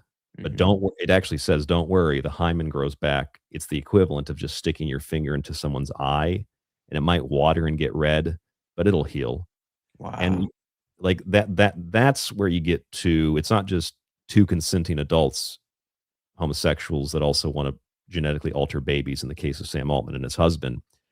That's when you get to the point where it's beyond depraved. Then you're talking about not just even children, you're talking about infants, you're talking about yeah, toddlers, where they're like totally acceptable to rape an infant. Not all the rabbis agree with that. And then you just watch this, like, when you talk about things like that, or you reference things like that, you watch this downward justification. Talmud doesn't say that. It does. Here it is. Well, that's not what all the rabbis think. What's what some of the top rabbis think, and they're the leaders of the community. So I think that their opinions matter somewhat, but they might not all. They don't all do that. Well, circumcision, they literally suck the blood out of the penis, and that's on the New York State Department of Health website on how to do it in 2026. Well, yeah, but other people do circumcision too. Yeah, but where did it come from? It came from the Jewish cult. Yeah, well, that's yeah, but yeah, and it just yeah, but well, yeah, but it just justify. So you have to know what you're talking about, because most people stop at, yes, they don't know where it is in the Talmud that it even says that. And then if you finally get to like you get to the final boss, and you're like, I finally got you. You're wrong. I'm right about this particular issue. Oh, well, Muhammad was a warlord pedophile. Yeah, And then project. you can't even speak to people like that. It's like, Yeah. I'm not a fan of Muhammad, but Muhammad had like 12 wives, and most of them were older than he was. That doesn't sound like pedophilia. Yes. It sounds like he married a girl because her father wanted him to marry her, and it was an agreed upon thing when all societies, young Japanese girls were taken to the emperor's palace. Same in China. People were taken to the courts of kings in Europe because there was protection and work, and you wouldn't be starved to death in the fields and die, especially as a young girl. So people sent their children to the palace to be essentially workers or slaves or concubines of the emperor or the king. It's not universe. It's a universal thing. It's not unique to Islam. Well, he had sex with her. Okay, I'm not a fan of Muhammad, but the law of consent for sex in Delaware was 7. So I don't understand why it's like a different time period, and it's something that's completely out of context, and yet the Jewish texts say it's okay today to rape a Mhm. 3-year-old. So it's absurd. And then you just like the context for average people doesn't even matter. It's, oh, you're just soft peddling Islam. Which side are you on? Yeah, that's right. Because and that speaks again to that dialectic dichotomy that we talked about earlier. Where you mentioned to somebody about the Iran war. Well, we would have, the left would have been wait. Look at all these, immigrants. We're getting 10,000 a day. We're coming through the borders. It's like, dude, I'm not even talking about that. I'm just talking about what's going on right now with the right. Well, yeah, but look at what Kamala would have did. I'm like, man, you're stuck in this weird dichotomy world where, like, I'm not even living in that. I'm in this world where both sides are clearly wrong, being rammed by whatever, and you're just stuck in this loop of left or right.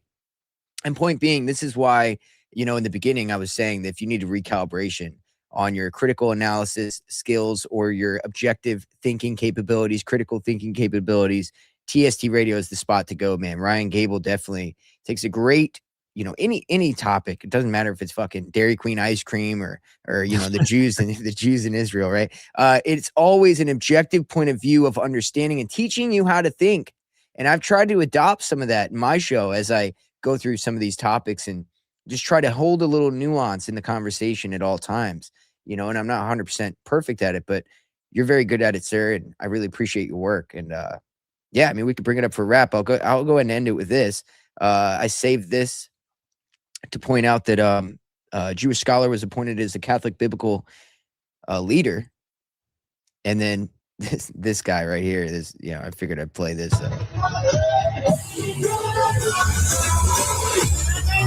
I didn't know that. That's good, plain fun. That's Rabbi Yeah, Shmuley grinding on a child. And that's a rabbi, right? So again, when we're talking about 2026, we're talking about the state of affairs with the kosher conspiracy. Not much has changed throughout history. There's not much new under the sun, is there? Nope, that's why the same exact arguments are made over and over and over again. I mean, otherwise you'd have to believe that literally the entirety of human civilization, every culture, every country, across political lines, across geographical lines, across language barriers and cultural issues, whether you're some Japanese person living in the countryside believing that the Tengu live in the mountains, or you're somebody in South America believing that there's a cult in the woods that comes out and steals children, which there is. It's called Lev Tehor. Or you're Chabad Lubavitch in New York, and you think that there's like monsters in the sewers, reptiles that come out and steal children, which there are. It's called the Synagogue of Satan in New York, Chabad Lubavitch. Regardless of where you are in the world, this monster manifests itself, and so no matter where you are in the world, otherwise you have to believe that everybody is conspiring against the Jews, which is probably what they teach themselves and teach their children on average, especially in Israel. But that's a very delusional way. I mean, I think we'd classify that as like schizophrenia. Mm-hmm. And the whole world's out to get me. But the other thing is, I don't know why this argument is also some kind of like supposed to be defeating. Oh, sure, but after you say all that, you'll say it's not all Jews. It's not all Jews. It's also not all Christians that believe that building the third temple is a good idea. It's not all Jews. In fact, everything I learned tonight, or that I talked about tonight, maybe 90% of it, almost all of it, I learned from Jews. I learned from rabbis. I learned from Jewish newspapers and Jewish encyclopedias. I just read them. I just didn't believe what I was told by the History Channel and their 5,000 or 6 million Hitler shows. I didn't just believe everything that I was told in history class. I went and read the sources of it. That's where I got the info from. Of course, it's not all Jews. Some of the biggest proponents of what we're talking about are Jews, and that's why that disgusting pervert Rabbi Shmuley goes to New York with a camera crew and gets in the face of protesters who are Jewish, gets in the face of other rabbis, and says, "You're an anti-Semite." Because they don't like I think those are probably real Jews, and Rabbi Shmuley's a fake Jew, like Netanyahu is. And so these parasites that pretend to be something that they're not, they hate the real Jews, whether they're practicing Jews or they're, genetically speaking, the Palestinians, who have more genetic lineage to the ancient Israelites than the people that run the state of Israel. So yeah, it's not all Jews. I would classify them more as, we just like we shouldn't call the Nazis Nazis, because that's not what they were. We shouldn't really call Jews Jews. They're more like, some people call them Sabbat and Frankist. I just call them Satanist, because they are oppositional to everything that is God's creation. That is very true. Great closing statement there. I'm putting the link for your website right now in the description. It will refresh and pop up for everybody listening. I saw somebody was mentioning that they need a link for your show, so I'll put it in here. Ryan's Thank show you. link in the description right now. Okay, cool. So that's done. And Thanks for yeah, putting man. the books up there for people too. Oh, absolutely. No, I mean, yeah, you've got great work. I'm still working on getting a few of your books. As a matter of fact, I've looked at a couple of them. I'm like, very which one do least, I get first? Because, like, yeah, like which one do I get first? I'm torn on the Occult Arcana or the newest one, mostly because those two are like my biggest wheelhouses. I'm kind of like you with the whole occult symbological stuff. I could send you the digital copies at the very least. Oh, that'd be If you'd awesome. like, I can send them to you after the show. And That'd be great. the other book, Liberty Shrugged, that's an unconventional look at American history using all like National Archives sources and whatnot. And for people that might be more on the leaning to the political right, you might enjoy that book, because although there's a lot of references to, like, a lot of it's the history of the Democrat Party, but once you push through all that, you learn, and this isn't really in that book, but you like recently, I'll give you an example. Recently, there was that Candace Owens, Andrew Wilson debate. And one of the things was like, the Democrats, the Democrats, the Democrats, the Democrats. 79% of the Jewish population voted for the Democrats. Virtually the entire, money supply for the Democrat Party comes from Jewish billionaires, the ones that probably killed Charlie Kirk. The Democrats are the Jewish billionaires. So the history of the Democratic Party is the history of subversion, but it's also the history of, today at least, it's the history of Jewish billionaires that use it as a vehicle to push their subversion, like they did in Weimar Germany. So don't blame the Jews. It's the Democrats. No, it's definitely And the KKK was a military arm for the Dixie Party, which was the same class, same group, the Democrats of today. Yes, and they also say, well, those Democrats of the South, I mean, they were the slave folks. Well, yeah, but who were the slave folks? Not all of them, but a significant portion of them were Jewish merchants. Well, yeah, I mean, in the Epstein file, it says we make our money by shipping and trading and merchant, and that's literally how today they still make money like that. You don't think the sex trafficking has anything? It's not the next iteration of slave trading. Come on, get out of here. That's a whole nother show, because that is what you get with BlackRock and their Jewish president and CEO, two different people, and 4 of their 8 founders are Jewish. BlackRock got control of the Suez Canal under the Trump administration. And this recent issue with Spain, with all these Israeli leaders saying, you better watch out, Spain. You better watch out. Ceuta should be conquered by Morocco. It's really their territory. What if we send the Muslim hordes there to conquer it? And what are you going to do about it? Deal with that instead of talking about Gaza. That's the Strait of Gibraltar. Or if you look at they win the World Cups. They win the World Cup, by the way. So as soon as they win the World Cup, they just start sending over the illegals. Yeah. Like, fuck you guys. Shmuley said he wants a refund because Argentina didn't win. So he's asking for a refund. And by the way, the Straits of Gibraltar were where the entrances to Atlantis was. So when we're talking symbolically right now, did you know that Plus Ultra is written all over Mar-a-Lago, Trump's Mar-a-Lago? Plus Ultra is the inversion of the inscription that is on the pillars of the Straits of Gibraltar, which means don't come any further. Plus Ultra means go further, go beyond, right? So it kind of reminds me of all the technocratic Silicon Bros that have their companies where it's like move fast and break things. That's kind of their motto for Facebook and Elon's companies. Move fast, break things. It's like the equivalent of Plus Ultra. So it's all one accelerationist movement. Now we're into the dark enlightenment accelerationist aspect of this, and it's all one thing here. I didn't think about Yeah, that, but that's a good point, and that probably ties into the Curtis Yarvin philosophy yes, it does. that pushes JD Vance And and Jack Parsons, like Jack Parsons, if you go watch like Strange Angels, where it describes his life, dude, they were all about like making math equations to prove he could do rocketry. And he's like, no, come on, let's just do it. You know, if we blow something up, it happens. We'll do it again. That is the logic of all of these guys is just do it. Who cares? Worry about it later. Elon's notoriously like that. And he did something similar to the 100 Flowers campaign. I don't know if he fired the people, but he would have people send in any complaints they had about him or the company.